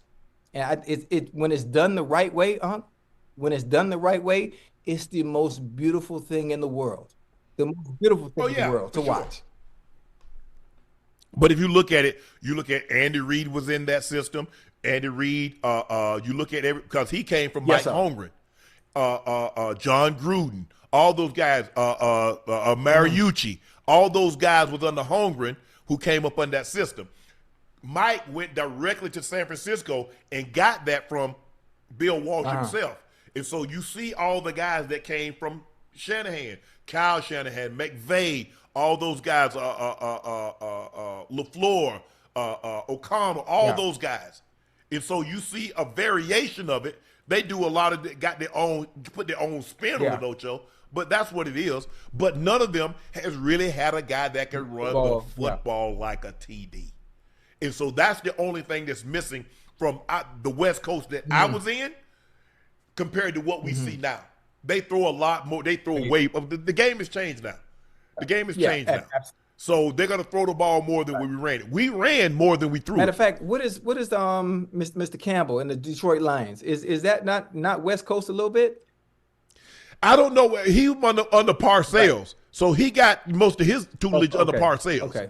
Because they kill you with those damn crossing routes over and over. Yeah, they run a lot of shallows. They run a lot of in cuts. They do a lot of 3x1s, a lot of bunches. They do a lot of motion. But hey, think about the 49ers, huh? Think about the 49ers, especially that year they went to the Super Bowl with Purdy when they faced the Chiefs. That is beautiful football in every sense of the word. Because they can start at their 5-yard line and dink and dunk and dink and dunk and dunk and screen play the goddamn McCaffrey, chunk play the McCaffrey, running off tackle, running through the A gap, and it's just a continuous. And when it's done the right way, when you have a quarterback that's making all the right decisions, and as great as Shanahan is finding the mismatches and making sure you play to your players' strengths, putting them in position to make those plays. It's a beautiful thing. I know you don't know anything about soccer, but I could show you a clip. I could just show you a clip of Barcelona playing, and it's like the death of 1,000 passes, and they just going back to back, and they almost lulling the defense to sleep,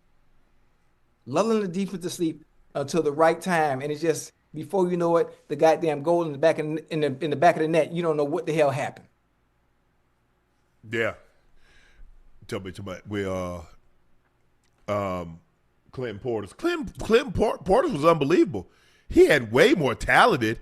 Had way more talent than TD, but he didn't take it as serious as TD. Clinton Portis should be in the Hall of Fame. That boy was Clinton Portis had 3,100 yards and 31 touchdowns in 2 seasons. Shit. 2 seasons. Nice, boy. Yes. Y'all used to Portis wanted to do, man. Y'all used to run that stretch reporter. Yes. Like I think Peyton used to run that a lot too. We looked at quarterback almost falling to get that stretch out there. Yes. Oh my goodness. Yes. And Portis a hold it. And then we play pass off of it and throw the ball over your head. Portis a hold that stretch long and cut back across that grain. Boy. Good night, Irene. Look. And once Portis hit that second level, Unc. Oh, you get good luck getting him down. Good luck. But if Portis would have taken it serious, Ocho, do you know how many times on a Saturday night I sit up in my room after bed check,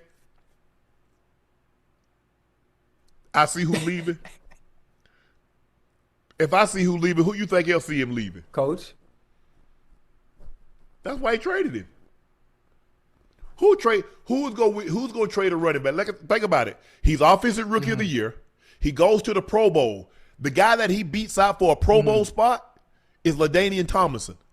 LaDainian Tomlinson has 1,600 rush yards and 100 catches in a season, and Portis beat him out for the Pro Bowl. Damn. Mike traded him because of that. I have a question. He wouldn't want to work out. Wait, he was lazy? Hold on. Coming from a program like the University of Miami, where everything is predicated. I don't know where he came from. I'm telling you what he was when he got to Denver. I'm telling you when he was with Denver. Wait, the way them boys work coming out to you? I just thought that transition would have stuck, especially going into the league. Man, Portis came to the game one time, hung over, talking about, I can't play today. But get your ass out there and run that lick out and get your ass and do a contrast. They ain't got nothing to do with Mike. Mike ain't no put no looking down your throat. I bet he had one hell of a game too.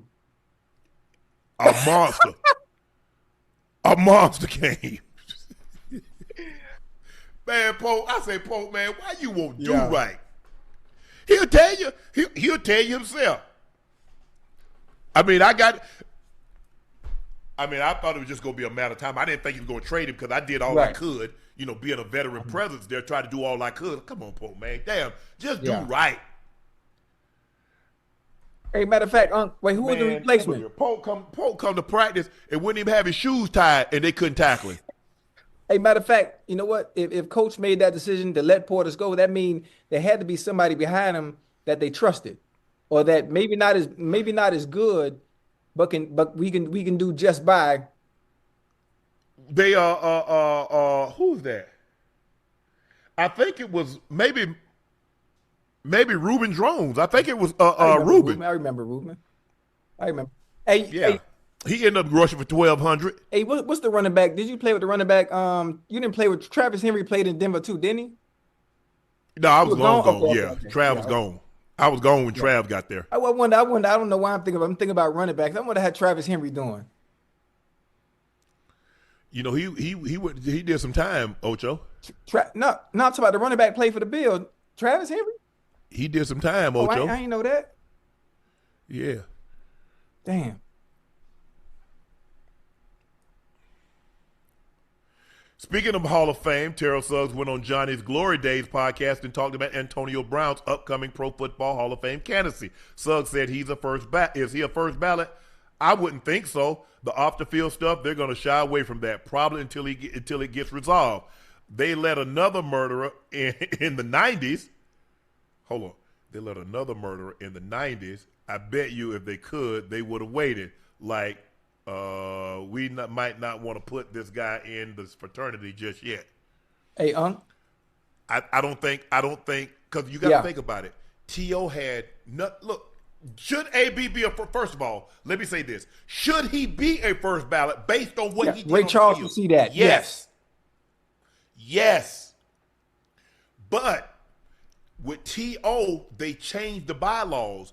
They said what you did off the field and what you did in the locker room or on the sidelines could be weighed against you. So you see how they did that, You see how they were able to move the goalposts? You see how they were able to move the goalposts and having the power to control? Having the power to be able to control when and who not to let in when the criteria for making the Pro Football Hall of Fame is conducted and based off what you do in between the goddamn lines. So now we're making it personal. They changed it. Yeah, they changed it. They changed it for in their favor. So if you don't conduct yourselves in the manner in which we see fit away from the game of football, now we can chastise you for it. We can chastise you for it. I mean, listen, AB is a bona fide Hall of Famer, no matter what. I understand what he's done off the field. I even understand some of the stuff he's done on the field. But when it was time to go, when you talk about the story and you talk about some of the greatest NFL receivers that ever played this, I almost cursed. Greatest receivers that ever played this game, you can't tell the story without mentioning Antonio goddamn Brown. You're right. I think he's talking about OJ, but OJ was already in. That's the one thing about that fraternity. Once you're in, they can't take you out. You're there for perpetuity.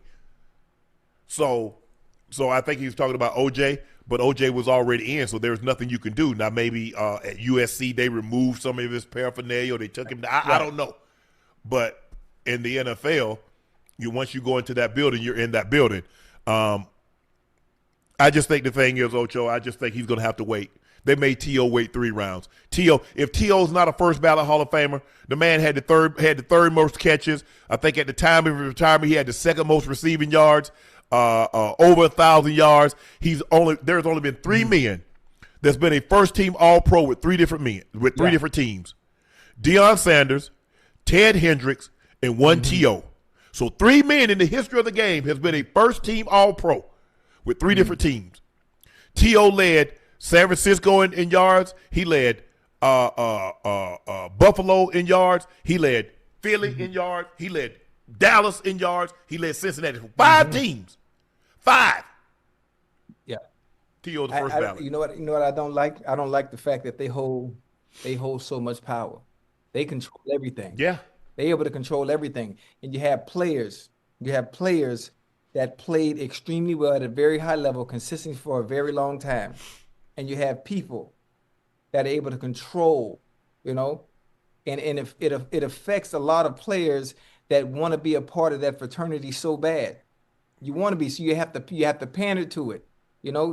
It's out of your control. So if you can't even be yourself. You have to be something different. You have to conform to what they want you to be like while you're playing the game in order to be a part of this over here. Because of what it means. One of the greatest, if not the greatest achievement as an NFL player. But boy.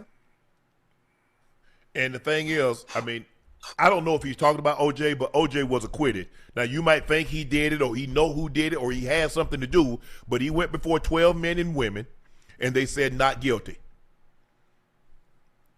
After that, we can come up with conjecture and speculation and innuendo all we want.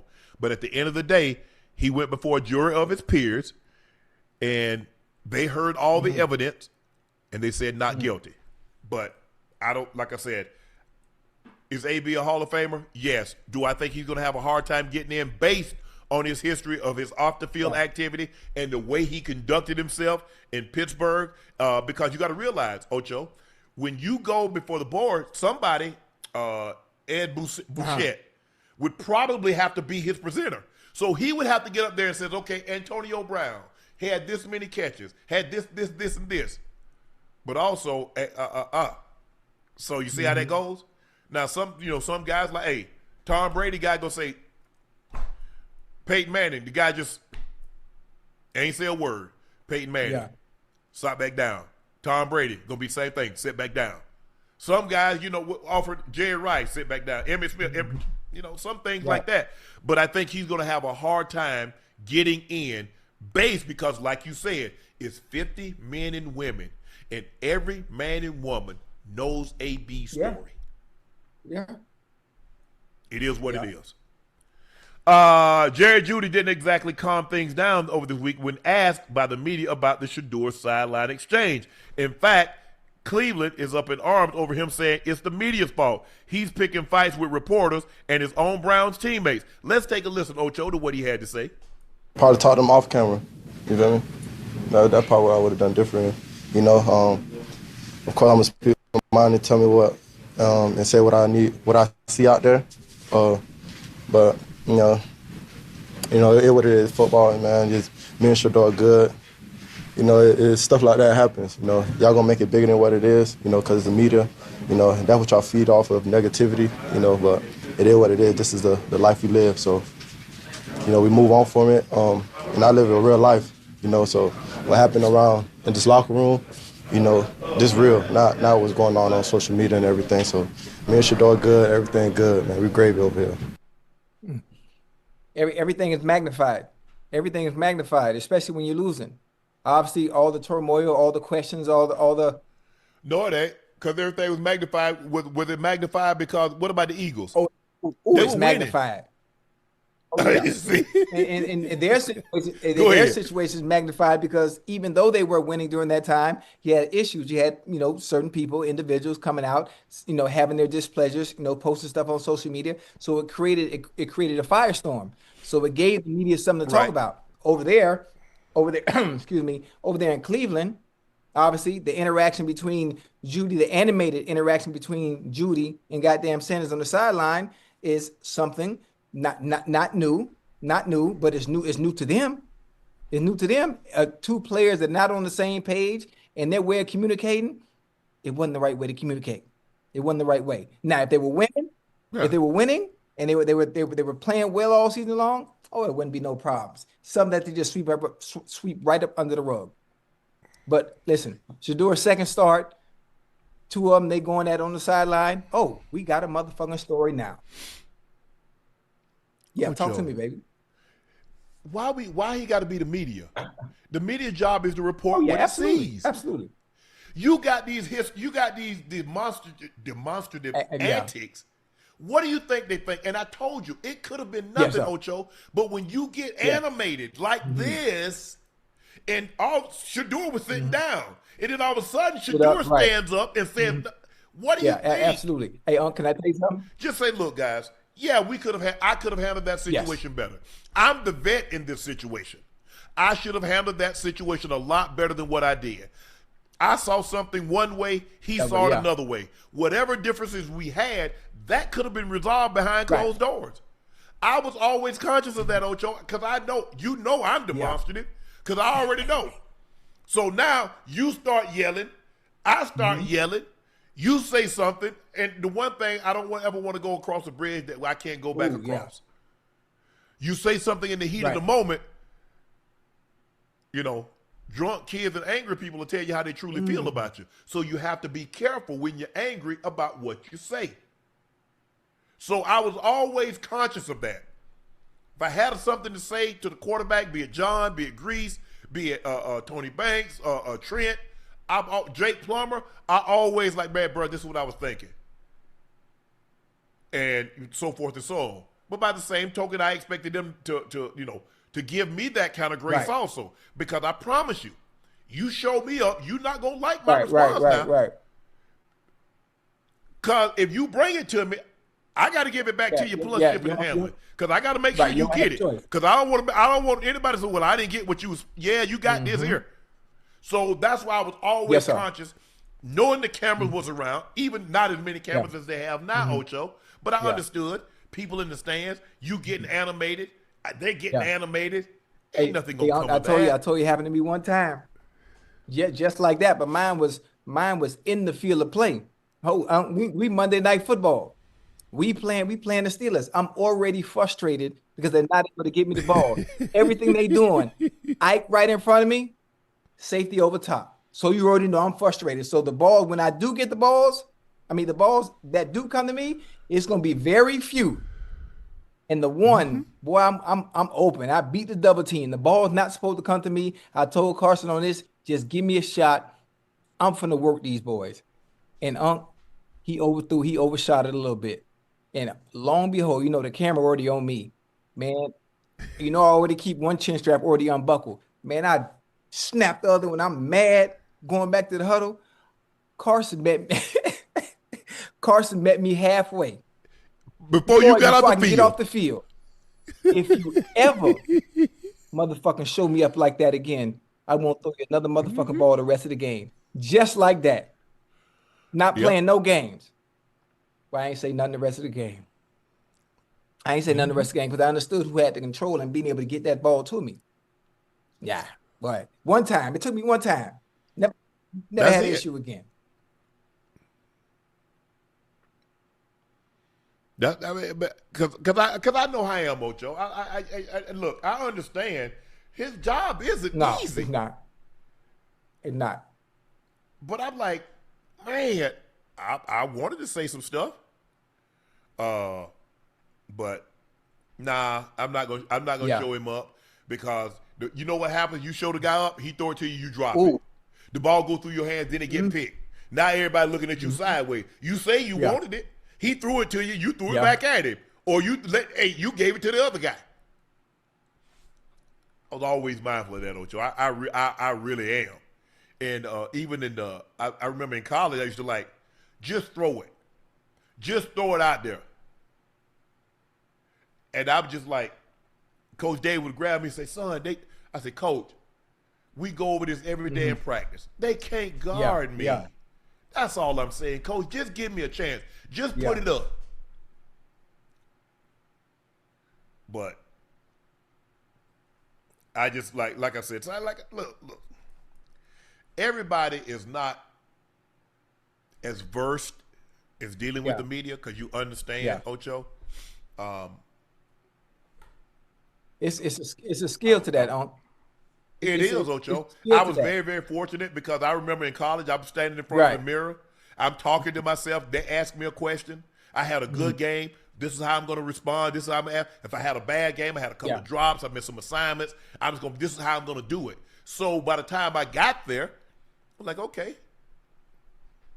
I'm looking at other guys. I see Steve Atwater, how he talk. I see Dennis Smith, how he talks. I hang around a little while and watch Elway, see how he talk to the media. I'm like, okay, a little bit of okay. Try to stay level. Try to stay, even keel. Not get too disappointed. Obviously, sometimes I'm not gonna have a game. I'm gonna have a drop or two in a tough spot. But just trying to to be level, just to be understanding they got a job to do. I understand we all have jobs to do. Even though I didn't do my job to the best of my ability, that doesn't excuse me from not helping you do your job.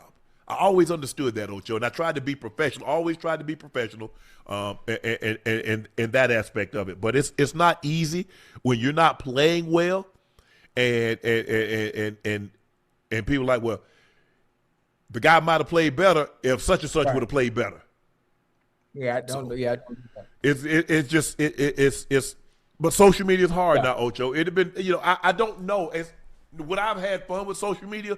Yeah, I probably would have took some shots at some guys I'm playing against. Absolutely, because that's just my nature.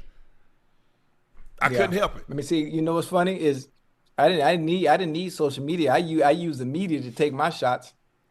Yeah, but you have to understand. See, you and I were a little different.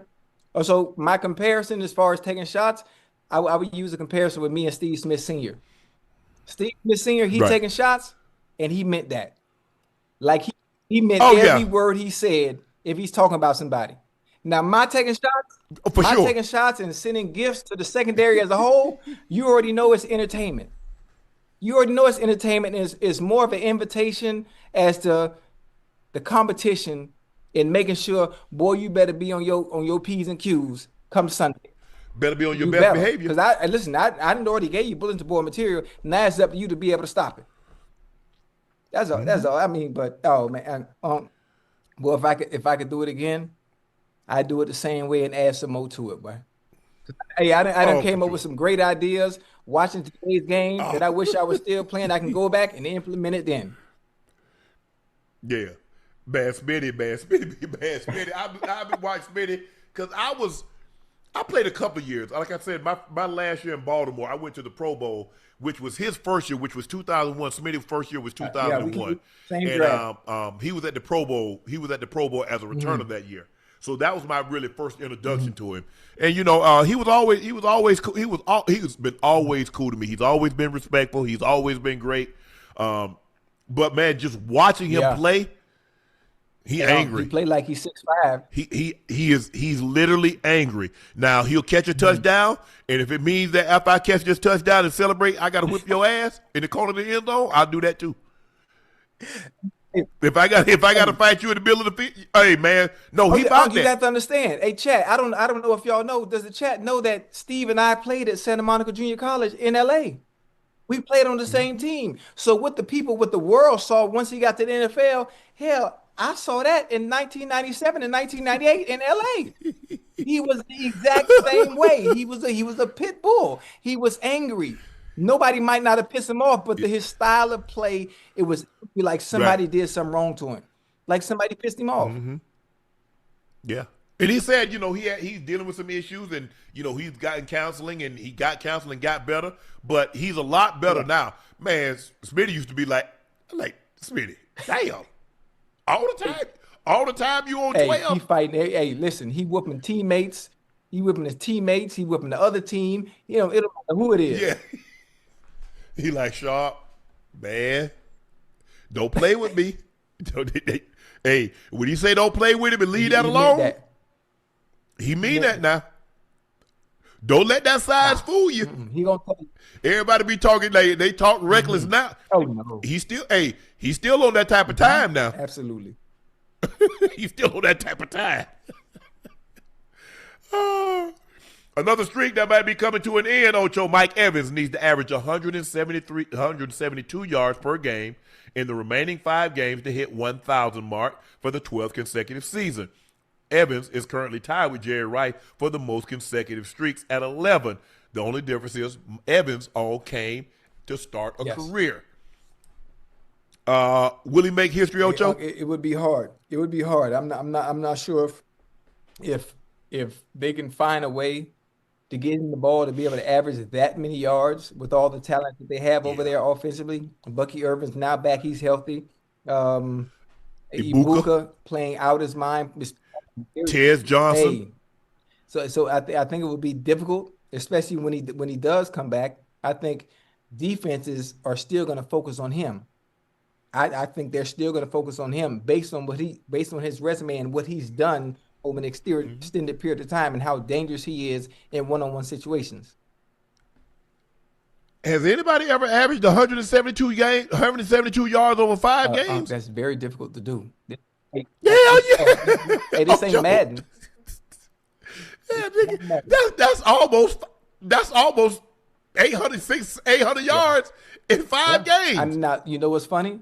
Let's say if he was in an offense like maybe the Rams or maybe the offense like the Seattle Seahawks, I could see him doing it. I could see it doing it, but that's not the type of offense that they have. He's able to get that. He's able to get those type of yards or that consistency for the past 11 years over an extended course of a season, not being able to do it in a short amount of time in a 5-game span, unless he goes crazy for a 300-yard game, and then you consistently have a 75, then maybe a 120. Like, that's different. That's there ain't been a whole lot of 300-yard games. There been a lot of 200-yard games, Ocho. Ain't a whole lot of 300. It's possible. It's possible. You play against a team that has a defensive coordinator that says we playing man, we don't give a goddamn hell who we playing. You gonna have to show us you can beat us. It's a possibility.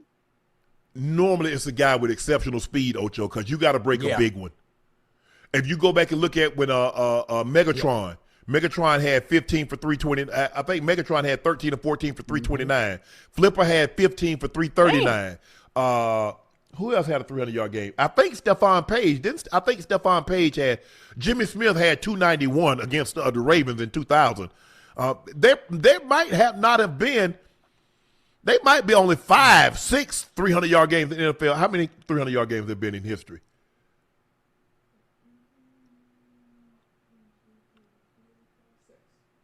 Yeah. 6. Yeah, that's it. Flip had 330, had 339. Yeah. 336, yeah. Megatron had 329. Somebody had 306. Was that Stephon Page? 309. Yeah, Megatron, that was against Dallas, wasn't it? Who did he play for? Ooh, Crazy Legs? No, I don't know no Jim Benton. I was gonna say Tom Fears. No. Who he play for? Ooh. Oh hell no, I ain't get it. He played in the 50s. We can't count those. We don't know if the field was actually. Who was it?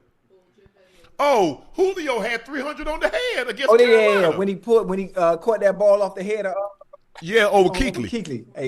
Hey, Julio was gangster, boy.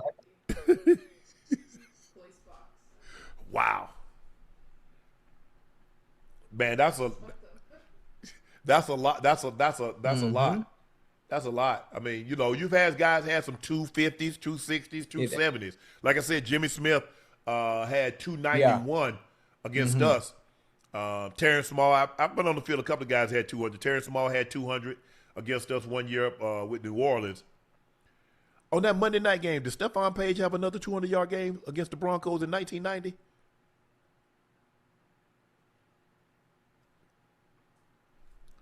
Ocho, you had a 260. Chase had a 263. I had a 260, a 209, and a 190. Like, three weeks back to back. I'm talking about going crazy. I don't know what the hell I ate. Well, I know what I ate. I ate McDonald's. But I went bananas. Okay.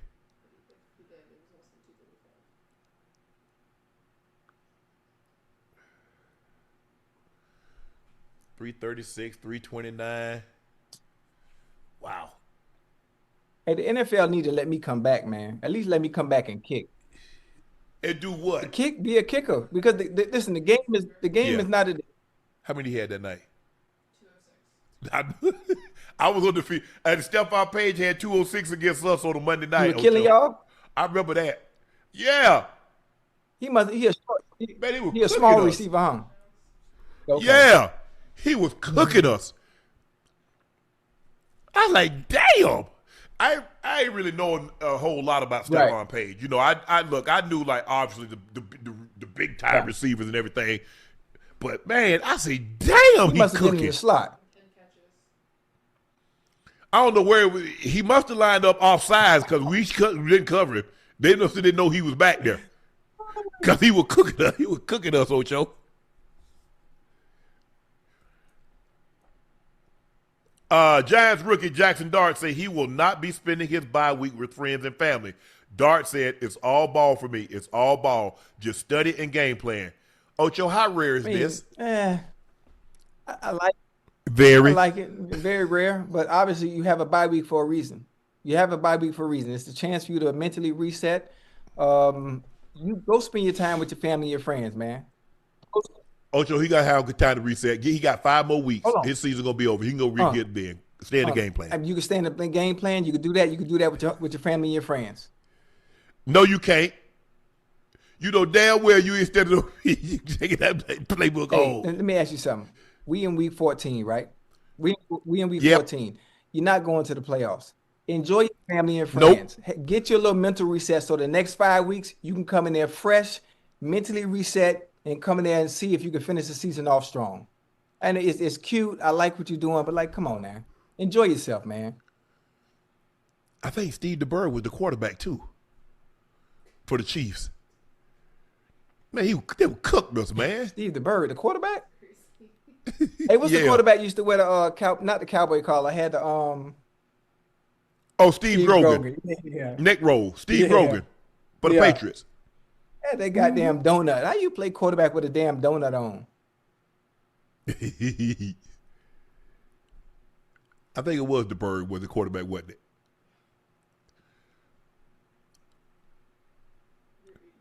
They they run that play. Man, they run that because they had Barry Word and Christian Okoye. So man, when they run that, Like stretch, Kansas you gotta City? roll over that ball, Ocho. Kansas City? Yeah. Oh yeah. They run it, and that's what's so amazing, because Brian Schottenheimer is nothing like his Yeah. dad. His dad was like 3 yards in a cloud of dust. Brian Schottenheimer airing that thing out. He ain't nothing like his dad. Bye week. What'd you do on your bye week, Ocho? Did you go back to Miami? You go to Vegas? What'd you do? Well, you know, I don't gamble and I don't party. Hey, bye week, I'm back in Miami, relaxing. I'm in the pool, video games,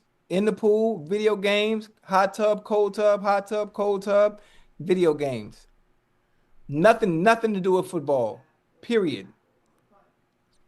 Yeah. happened? Ask talking about your only recorded stat was a tackle on a punt. Yeah, I got it. That was you? Yeah. What you was out there tackling? Hey, Horan hung that thing up. I beat him too. I said, oh, he gonna fair catch. I said, oh, he ain't gonna fair catch it. You timed it up perfect. No gain on the play. Hey, Shay with that gunner, man. Okay. See, I was second on the special teams in tackle my first year. I led special teams in tackle my second me too. My first year. year. No damn special teams. I did my rookie Well, year. I I went played home special the first teams. time. I was the wedge buster. I was the foe on the left. Boy, you too little. You ain't got enough ass to be no wedge buster. Are you forgetting when I came in as a rookie? I was 240. Nah, you need to be more than 240 to be the wedge buster. Hey, look here. You definitely tried to get a concussion, you the wedge buster. Because back then, hold on, who did that Ocho we just saw? Oh man, they had them big old dude. It might have been Seattle. And they had 94 and 95 was running out there just cleaning people clock. Cause back when I first got there, they don't let you do it now, Ocho. They used to hold hands. They let you hold hands. So you had two D tackles and an offensive lineman. So you had damn near over 1,000 pounds In front of you. Man. Damn. Man, we played the Raiders one year in Barcelona. Richard Smith was our special teams coach. Now, I think he's a linebackers coach somewhere. But he was up in a meeting and said, we storming the beach. This is Normandy. We're storming the effing beach. I want someone to go over the top and make a play. I was right. I ain't on special teams. I don't know who you talking to. It ain't me. Because I had to give up my spot. As a matter of fact, gave my spot to Anthony Lynn. I want to see somebody over the top and make a play. Sure enough, boom, kick that thing off. Dude caught it. They had that 3-man wedge. Alien over the top. Broken leg. Broken leg. Broken leg. Hell no. Oh no. Not Shan. Man, I had to get up off that, Ocho, because I had played special team. And Coach Reed was wondering why, Ocho, I was tired. Think about it, Ocho. I'm still the gunner in 92, but now I'm starting to start and play more. Coach Reed's wondering why I'm tired. Coach, I just did a full, I had to beat two guys, do a full-out sprint, 50 yards, and then you talk about go right into the game. Okay, I run a play. Okay, we don't get I run a play. Ocho, we don't get the first down. I got to come in and be the gunner. And he talking about, get down the field. What? Oh, So I'm like, man, yeah, please. your conditioning got to be crazy, crazy, crazy to be able to do Yes. all that. Because you see guys tap and come in and get a play. Just by luck, I come out on special teams, they get a big punt return. That's my fault.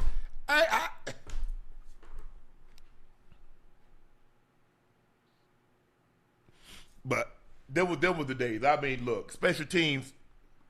I don't know how effective I could have been with this style of kickoff Ocho and kick return.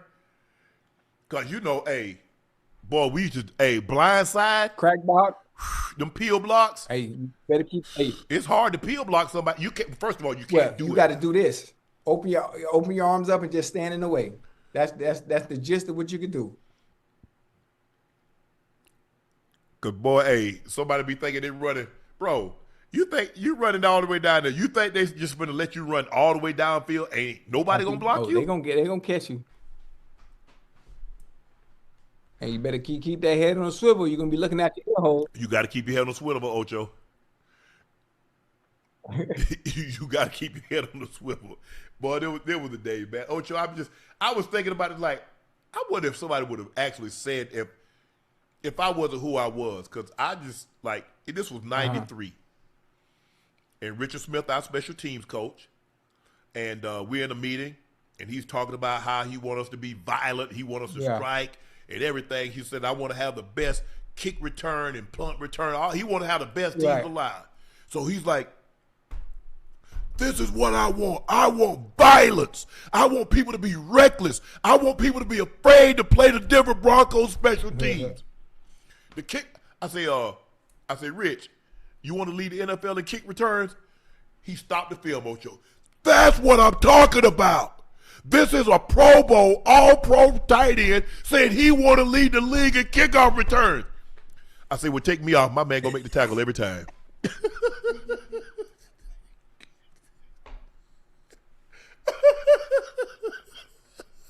Hey, if anybody know Richard Smith, ask anybody and that was in that meeting. Yeah. He stopped it. I said, hey, well, you need to take me off because my man gonna make the tackle every time. That's funny, boy. Lynn, that's how Anthony Lynn used to be coach of the Jets. Was the coach. I think he was the coach. No, he was the coach of the Chargers. I think he's offensive coordinator on the Rex. You played with Coach Lynn? Yeah, I played with I didn't know that. Okay. Yeah. Richard Smith was the special teams coach. Lynn had just got there. But Lynn ended up making the team. He was a fullback for us, but he made the team on special teams. He's the Bears linebacker coach? Okay. That's my guy.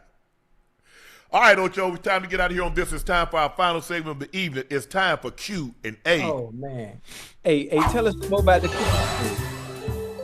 Now, we're going to leave Cookie where we at. Cookie, husband or boyfriend might be mad because I'm sure somebody there's plenty of cookies. They don't know it ain't just one cookie. There's a lot of different type of cookies. Could be Oreo, oatmeal, raisin, chocolate chip, Ritz crackers. Listen, if you understand the way God works, cookie is available, huh? Cookies available. Not to me. Okay, my bad. Oh, I forgot you got a little sit. Yeah, sure do. And y'all saw Dr. Bryant talking me through how I should do my relationship. You saw Dr. Bryant, right? I saw it. You hooked it up for me. I should have been there for that because I got some questions for Ms. Bryant. Well, you want me to put you in touch? I can put her in touch she don't with want to you. sit down with me. Oh no. Samuel said Ocho bye week was every week with them sorry Bengals. Dang, Ocho. He said y'all was on the bye week every week. I don't know. They might have been on the bye week, but I was out there putting up numbers.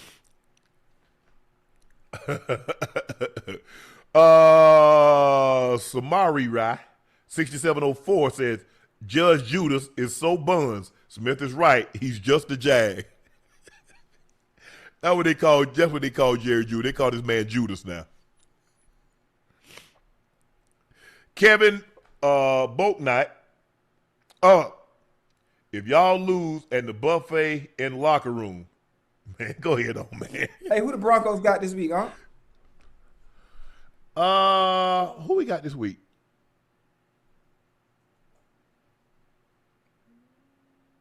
Raiders? We got the Raiders. Yeah, that's a trap game. Y'all gonna lose that. You heard me? Y'all gonna lose that one. Yeah. Didn't I tell you we gonna sweep the NFC East? Did we not sweep Hold the on, you hear what NFC I just East? said? If you understand the What? way the game of football works, for some reason the Raiders are gonna beat y'all. Now I said it here Okay. first. I'm not being disrespectful to Broncos fans. I'm just saying that's the way football goes.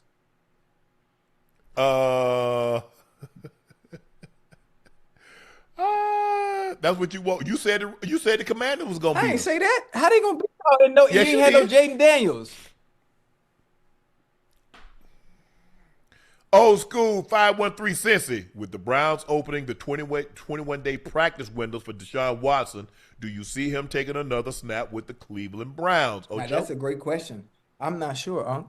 I'm not sure. Do they throw him in there and he hasn't had any opportunity to have training camp? He hasn't had any opportunity to, to go with the ones. I don't think so, but I think he's on the roster next year. And if they're not happy with the way the season ends with Shedeur at the helm, maybe Deshaun Watson is the quarterback next year. They still owe him. How much did they still owe Deshaun? Don't they got another year or two on Yep. that contract? I They probably still owe him another $70-80 million dollars.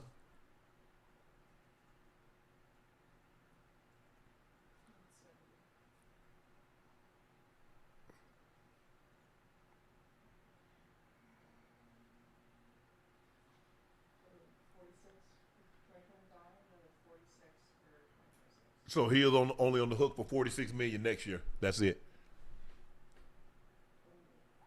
Yeah, only.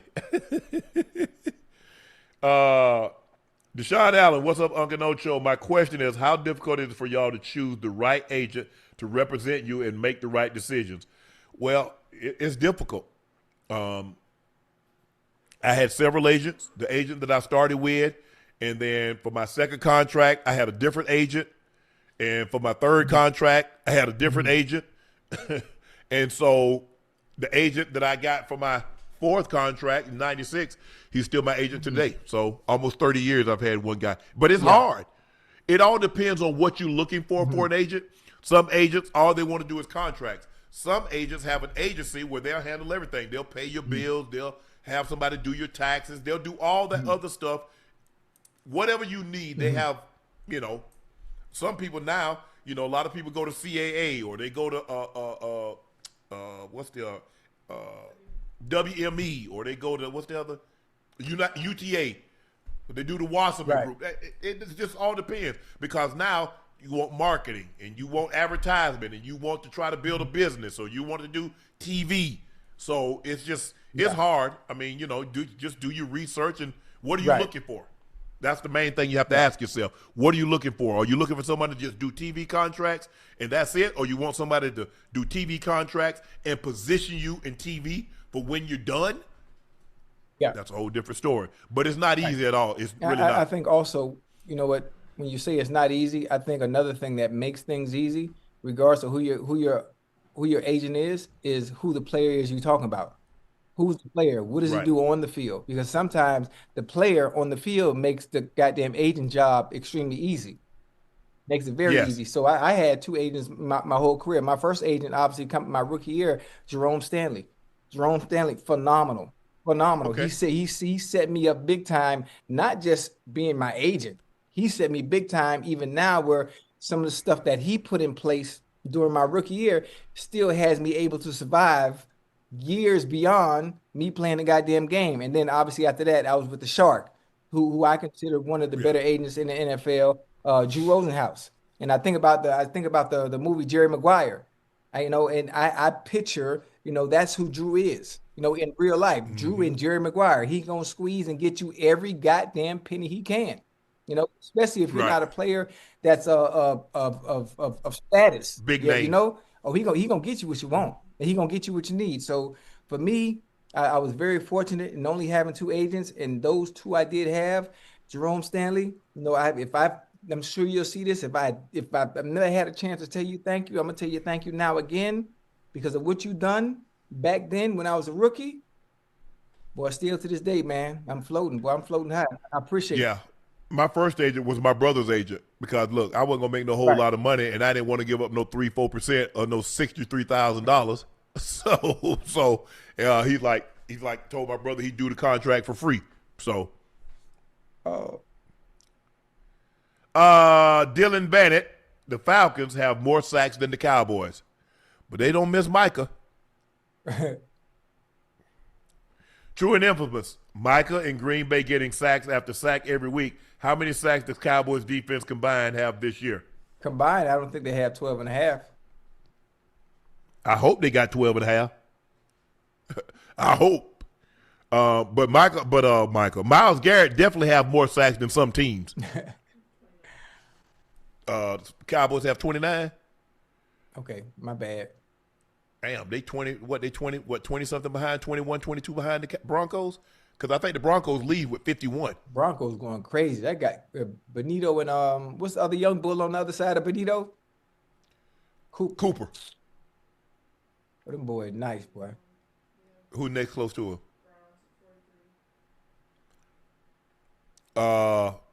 Yeah, and then you got Zach Allen in the middle.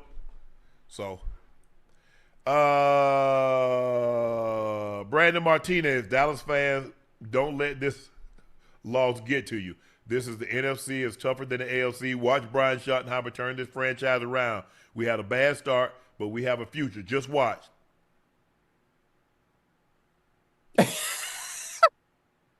Why you look up like that? I don't know. I mean, how many teams in the NFC have double-digit wins? Because I can name two in the AFC that got double-digit wins. The Broncos and the Patriots. Both of them one got 11, the other got 10. So how many teams in the NFC, since you say it's tougher, have more than 10 or 11 wins? Do you think that might be the reason why he's saying it's tougher? Because the level of competition is so even as opposed to the Patriots running through the easy and what he may consider the easy. No, the Patriots are good and the Cowboys aren't. That's what I make of that. That's what I make of it.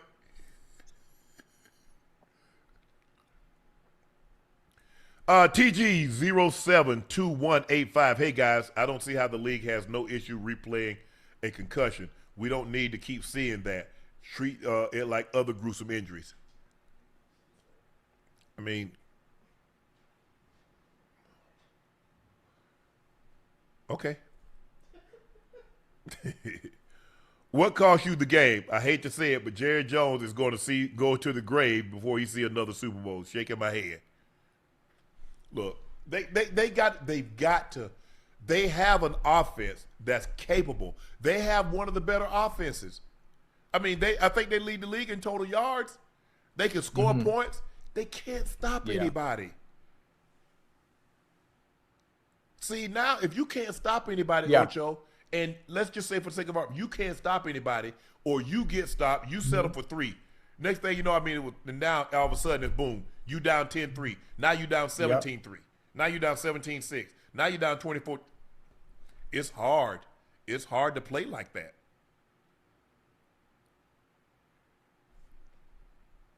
Y'all keep saying the Patriots' schedule is pretty easy. Y'all believe the Cowboys can beat the Patriots? Ooh. Y'all believe the Cowboys can beat the Broncos? Because if I'm not mistaken, I think the Broncos played the Cowboys.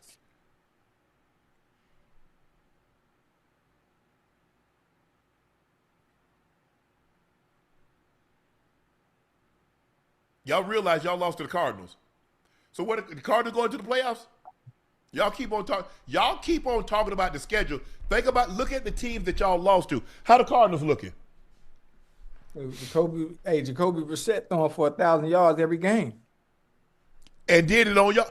Jacoby Brissett got a starting job in the NFL thanks to y'all on a Monday night. Do y'all remember that? Because I do. Tino Davis, do y'all know even if Micah hold up, do y'all know even with Micah they were trash? So I guess they sanitation now or garbage. Because which is worse, trash or garbage?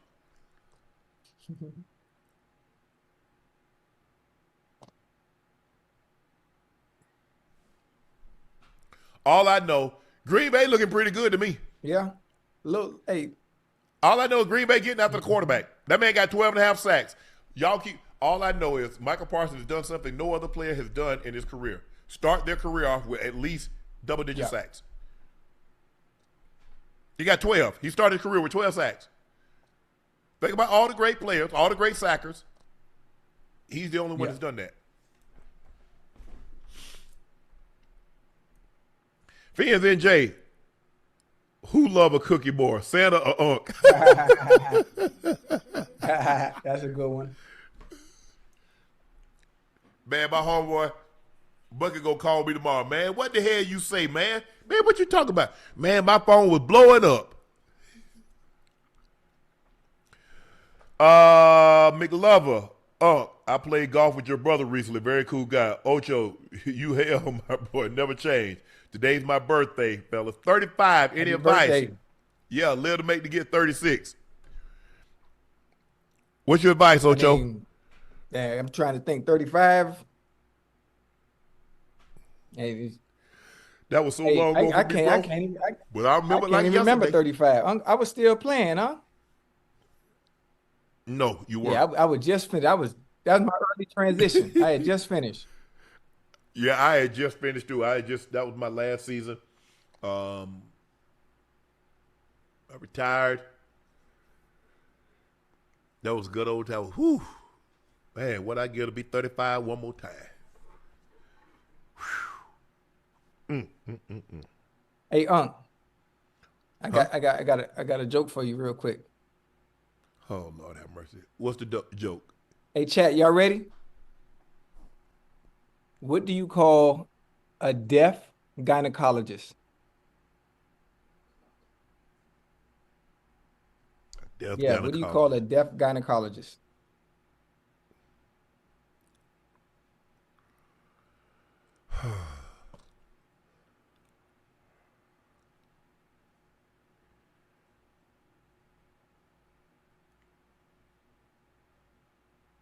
What you call him, Ocho? A lip reader.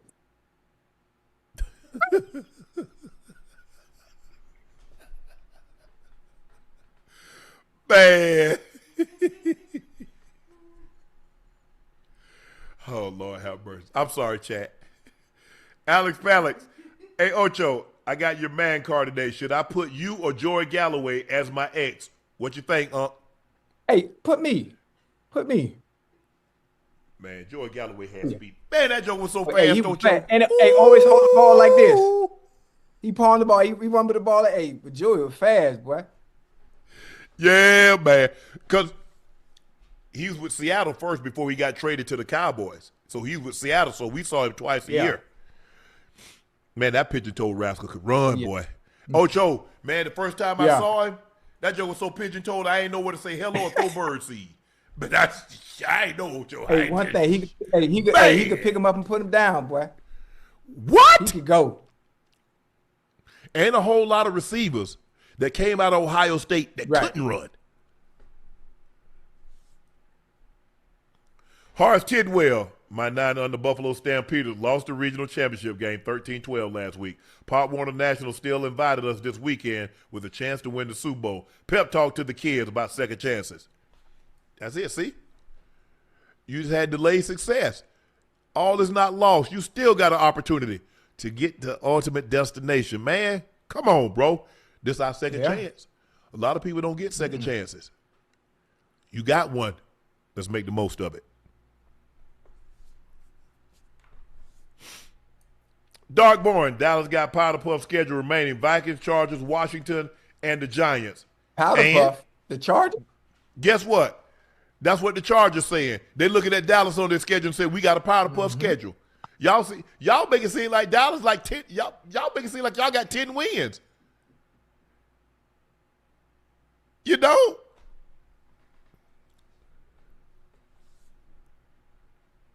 Aaron Jones, I told you guys last night the Bills are trash for what they did. They knew Slay only wanted to play for the Eagles.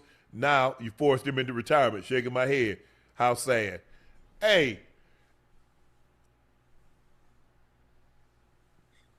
Maybe they thought he could help him. Exactly. Which is why they went and got him. you do realize teams are not trying to help other teams win, Ocho. Yeah. Do they know Yeah. that, Ocho?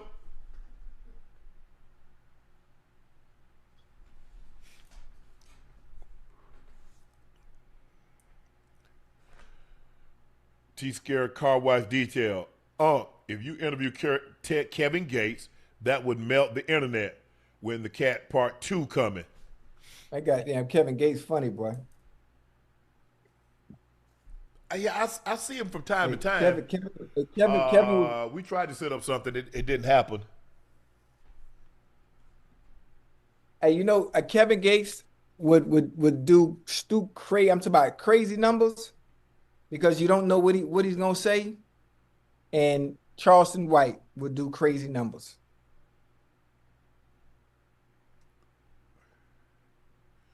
You think Charleston so? White? Oh Yeah. man, listen, man. Hey, he won't get close to Cat, but he damn sure gonna be up there.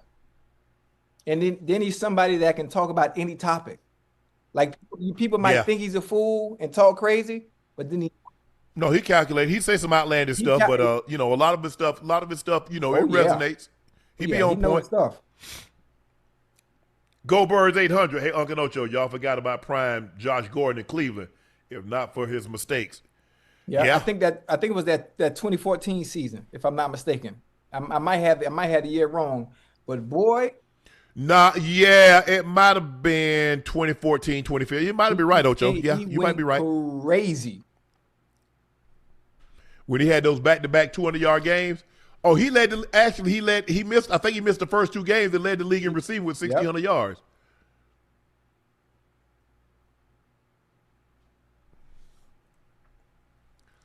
Bungie Vision TV. Can you get guys please to create a segment called Take It or Leave It, where we ask y'all questions and give us advice, the kind of advice OBJ needed. Man, I don't think OBJ. Look, he said he was just talking about in general. Ocho and I was talking about in general. We were just saying if somebody is spending $4 million in expenses a year and you don't have a business, it's just hard for me to see somebody spending that kind of money that doesn't have a business. Now, if you Jay-Z, if you one of these LeBron, well, you got 24-hour security. You Kevin Hart, well, you got that kind of security. I get it then. I do. But look at the kind of money LeBron and Kevin Hart and Hove and Bay. Look at kind of and you know Taylor Swift. Look at kind of money Drake. Look at the kind of money they're making. Yeah, I mean it takes money. Yeah, they're gonna be protected out the yin yang. But I just can't Hey, could you imagine? I'm not spending no $50,000-$75,000 for no damn cleats to play no game. I don't give a damn what they are. Hey, can you imagine what Kevin Hart or LeBron overhead is every month? Yeah, I can imagine. Yes. You got 24-hour security, Ocho. 24 hours.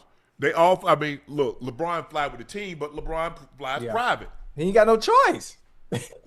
Yes. When you go somewhere, you getting a yacht. You getting a yacht for a week or two.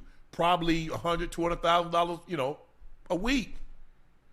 You staying in a suite, the presidential suite, probably $5,000, $10,000 a night. Different. Yeah, absolutely. Different.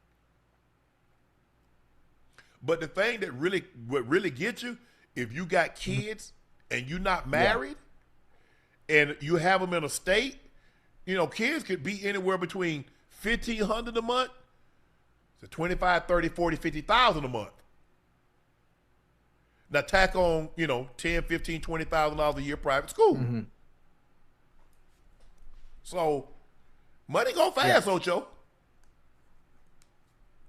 Damn. But hopefully OBJ took care of his money. He made good money. He was a first-round draft pick, and he had endorsements. Big time. He had a Nike deal. I mean, he did. So hopefully everything's okay. Hopefully everything works out with OBJ. Ocho and I, even though we were discussing, we were just saying. I said if he spent $4 million a year, an overhead, that's crazy. That's crazy. King Payne 21. Oh geez, Older folk keep telling us what would happen to the game when so much money gets involved. No more heart and love for the game, only the bag in 4K. Yeah, look, bro. It's tough, man. I mean, you tip your hat to guys, Ocho, that when they get the bag, they still play as if they broke. You look at a Brady, you look at a Manning, you look at a Jordan, you look at a Kobe, you look at a LeBron, you look at some of these guys, Ocho, they still play like they broke, like they destitute. And then you see some guys get it, and man, they just, Yeah. I'm trying to get another contract. So y'all found $100 million, $200 million. Man, let me try to get another. They might got 3-4 in there for your boy, Ocho. That's how you and I think. Everybody don't think like that. Ass 370, Hard Knocks made me get back on the Eagles. We're gonna run this ish, and we're gonna win the Super Bowl. Also, Slay wants to come home. What y'all think? Yeah, we talked about it earlier. I think that's the only thing I could think of. Yeah. I mean, mentally, I think Slay must have been checked out. I'm sure they probably mutually agreed to part ways because things weren't working out over there in Pittsburgh, and I'm sure he was hoping. Can you imagine, Ocho? You in Cincinnati, you healthy, you had a great week of practice, and you're a healthy scratch. I don't like that. They see. Dulo Conte, watch the game at home. The best seats in the house. All you can eat and drink. True. Man, you know what? I'm gonna find out. I'm gonna find out. I'm gonna call my guy at the Broncos and see how much the cheapest suite is. Cause I'm trying to think. I used to go to the Rams game and went to the suites a couple of times. As a matter of fact, I went to Matthew Stafford. I was with his wife, Kelly. She's great. She's unbelievable. She's really, really, really down to earth. And I don't know if I can say that about a whole lot of NFL quarterbacks' wife, but she is really, really down to earth. If you didn't know who she was, just talking to her, you would never know her husband is Matthew Stafford. That's the impression I got. Now, I can't say with everybody else how she was with everybody else. I'm just saying how she was with me. Benji 97, start cut, Marshall Faulk, Adrian Peterson, LaDainian Tomlinson. All I know is Marshall Faulk won a Super Bowl. He's a league MVP and a 3-time Offensive Player of the Year. Adrian Peterson and LaDainian Tomlinson both won MVPs. Damn. Yeah. Hey, that's a tough one. About time you got one. Damn. Ooh, Lord. Marshall and LaDainian are really like very, very similar. AP didn't catch a whole lot of passes. Not saying that he couldn't, but that's not what his forte was. He is an old school running back. Hand it to him, toss it to him. Woo. Nobody scored like LT. This game is about scoring, so I got to keep LT. Got to keep him. Damn.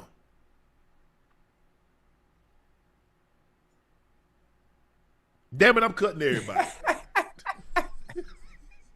I don't want none of them. Mike and Mike, love the pod. Keep it up. Yo, Ocho, good cookie on the show. That segment will be fire. What you're going to have on the show, I ain't going to be here. Levin Levester, what's up, Unc Ocho? Can you give a special shout out to my girlfriend, Jazzy? She had a rough week and needs a little motivation. Thank you.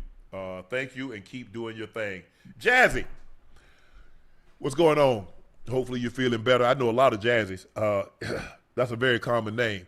Jasmine, probably named Jasmine. But anyway, Jazzy, your man said you had a very, very rough week. We don't know what caused that week, but you know, sunshine follows rain. Keep your head up, put one foot in front of the other, and realize sunshine follows rain.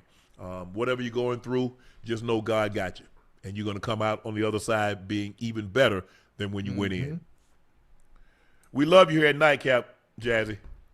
Brian, BB Gaming. Ocho, did you really sleep at the stadium for a bit? Yeah, only the first year. What the F you talking about? Where'd you sleep? Where'd you watch TV, Played- etc.? What about if a baddie Nah, pulled up? ain't no baddies pulled up. I was locked in. But Players Lounge had everything: couches, video games, cable, pinball machine, PlayStation, Xbox was in there at the time, cafeteria. I mean, everything was there. All the amenities that you would have in a house. Me coming from nothing, going from college, only having 4 months of college. So I mean, I was content. I was content. It wasn't like I was coming from a 4-year institution, big PWI, and nah, I'm saving that money. What's the point of spending money on a place when everything I need is right here at work? Kevin, I don't know how to say your last name, bro, but it's you, Kevin. Yo, Unc, you should reach out to former USC walk-on Owen Hanson for Club Shay Shay. He has an unbelievable story, which much more than could be told. Okay. Wish you'd have gave us a little insight. Eric Jordan Scott, Unc Ocho, need your help with one. Kennesaw State or Jacksonville State, Prairie View, A&M, Jackson State or North Texas or Tulane. Kennesaw State's in Georgia. I think they're pretty good. I don't really know a whole lot about Jacksonville State. Prairie View, A&M, I know about them. I know about Jackson State. North Texas. Isn't that where Mean Joe Green went? Didn't he go to North Texas? And Tulane, the Green Wave. I don't know anybody went there, but hey.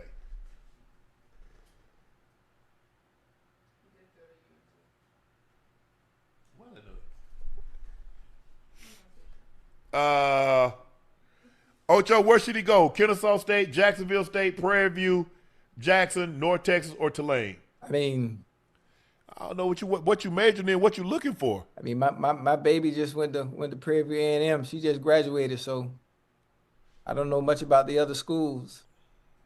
I never got the chance to experience the HBCU, so I would say Prairie View. Yeah. Yeah, I mean, he all over the place. I mean, he got some HBCUs, he got some PWIs, so I don't really know what he's looking for. HBLOG, sup, Unc Ocho. I saw they're doing an Elway documentary on Netflix. Can't wait to see it. What other team or sports would you like to see a documentary or series, Ocho? Another team or individual player? It's a team, I guess, series. Let me see, a team. I would like. First of all, you know LeBron is going to have a documentary. Yeah, of course. Because he got cameras following him all the time. But his story, we all know his story because everything is like it's live. We've lived it. We've lived this entire story. Right. Mm-hmm. They should do Did they do a documentary on Kobe? I'm not sure. He did his own. Trying to think. Who was really interesting? I'm trying to think. Who should get a documentary? It got to be somebody interesting too, though. Yeah, Usain Bolt. Interesting. Damn, that's a great question too. No. Ocho, you should do a documentary. Me? Well, my story's not finished yet, though. Dev the Dundee 74, Unc Ocho, much love. The Nightcap family. Best 3 to 5 billiard, ping pong, bowling, dice. Who's winning between? Well, I'm winning in cards. I'm winning in dice. I'm probably going to win in pool. Ping pong is a toss-up. If my hips don't stiff it up in frames 5, 6, and 7, I got it. Who you got who? Ochocinco. No, I mean everything they just named, everything they just. You not beat me in cards. You not beat me in dice. You not beat me in no dice or no cards, man. What are you talking? You ain't beat me in no ping pong, let alone pool. You naming things I was an expert at in high school. Come on now.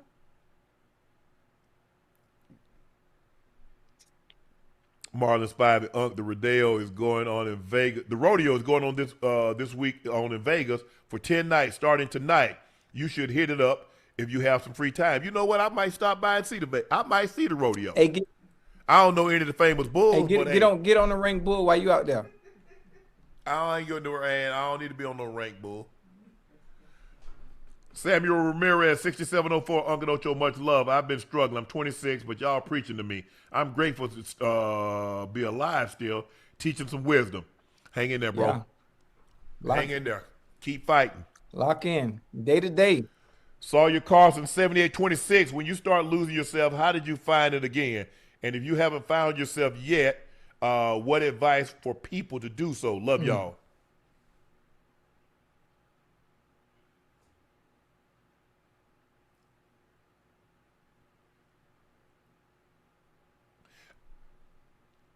You know, the old saying is that self is not something you find, self is something you create. Now, it's easy to get caught up in a lot of different things, money, praise, adulation. But who are you? Before you had any of that, who were you? At your core, who are you? Football, that's what I did. That's not who I am. Glenville, Georgia, no, that's where I'm from. That's not who I am. So you have to go back to the very beginning, before you had all this fame, before you had all this attention, before you had money, before you had anything. If I take all that away, who are you? What are you? How are you? What would you be? Sometimes times get hard. I'm living testament to that. Sometimes you like, damn, Lord. But I just realized I'm like, bro, I know, God, you didn't bring me this far to leave me now. I just got to trust in you. I just got to believe that there's a message in everything that I'm going through right now. And boy, y'all know I've been in the storm. Very few people have had their storm play out on national television. People got an opportunity to track my storm, just like they track Katrina, just like they track Andrew.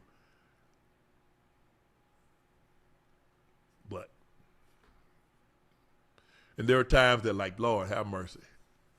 But every day I was able to open my eyes, like, okay, I got another day. Got another day. But, boy, I'm telling you, it ain't easy sometimes. It's not. It's not. That's when you got to have people that you know care about you and you care about them. Man, Bucket called me every day. Every day. Burns, I just want to hear your voice. We're going to be all right. And we are. I thank you guys because, man, there are some days I didn't want to do this. But then I thought about what else am I going to do? Sit and think and feel sorry for myself? Nah. I couldn't succumb to those thoughts. You feel sorry for yourself for a couple of days, and then you pick yourself up, you put your clothes on, and you go to work. That's what I did, Sawyer. That's what I did. Dun T, Death Taxes, Ocho El Gato, Go Birds.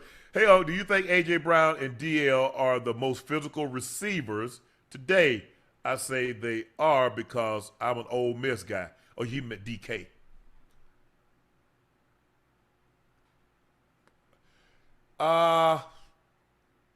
Actually, if I had to, I would say Juwan Jennings. You got to be in that West Coast system, guys that block for real. And I know you look at the physicals. You look at DK. His size, 6'4", 230. You look at A.J. Brown, probably 6'3", 215, 220. Oh, yeah. LeBron MD coming through to see you, Shannon. Hope you'll sign my bottle. I appreciate that. I'll see you. Hopefully in Vegas we can do a taste test. We get a little sip, make that thing right. That concludes this episode of Nightcap. I want to thank each and every one of you for joining us as you watch the Dallas Cowboys lose by the score of 44-30 to the Detroit Lions. Now they still have a slim playoff hope, slim margin to make the playoffs. And Detroit strengthened their playoffs possibility. But Detroit played extremely well tonight. The Cowboys' 2 turnovers were very, very costly. But give the Lions credit. Jared Goff played extremely well. Jahmyr Gibbs had 3 rushing touchdowns as they win the ball game by the score of 44-30. Please make sure you hit that subscribe button. Please make sure you hit the like button and go subscribe to the Nightcap podcast feed wherever you get your podcast from. Ocho and I would like to personally thank you for your support and your continued support. All of this is all because of you. All the sponsors came. Some of the sponsors are coming back. That's because of you. Because they see that you haven't left us. They see that you still love us, that you still watch us, you still listen to us, you still talk about us. That's all because of you. You guys make it worthwhile. You made it when I was at my absolute lowest. You made it worthwhile to get up and have something to talk about and have something to say. So I appreciate you guys because you don't know what you actually did for me. I appreciate you. Because when I was down and couldn't carry myself, you lifted your favorite Unc up. And I can't thank you enough for that. If you're looking to purchase a bottle of Shea by Laportier and you can't find it in a city or state near you, head over to LaportierCognac.com and order you a bottle or 2 for yourself.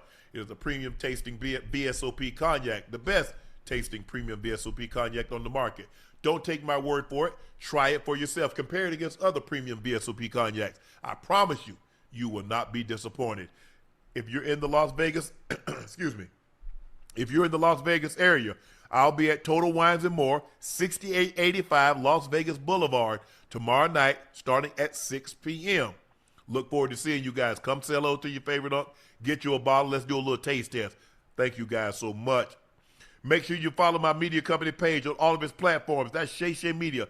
And my clothing company, 84. That link is pinned in the chat. Again, the Detroit Lions beat the Dallas Cowboys by the score of 44-30. Jahmyr Gibbs had three rushing touchdowns, and Jared Goff had passed for over 300 yards and another touchdown as they win 44-30. Y'all know me. I'm your favorite Unc, Shannon Sharpe, and that is my partner. We're off tomorrow, but guess what? We'll see you on Saturday after the Big Ten championship, the SEC championship. There are a lot of championships, so there's a lot of college football to talk about Saturday. Ocho and I, we got off tomorrow. After I don't have off. I still got something to do.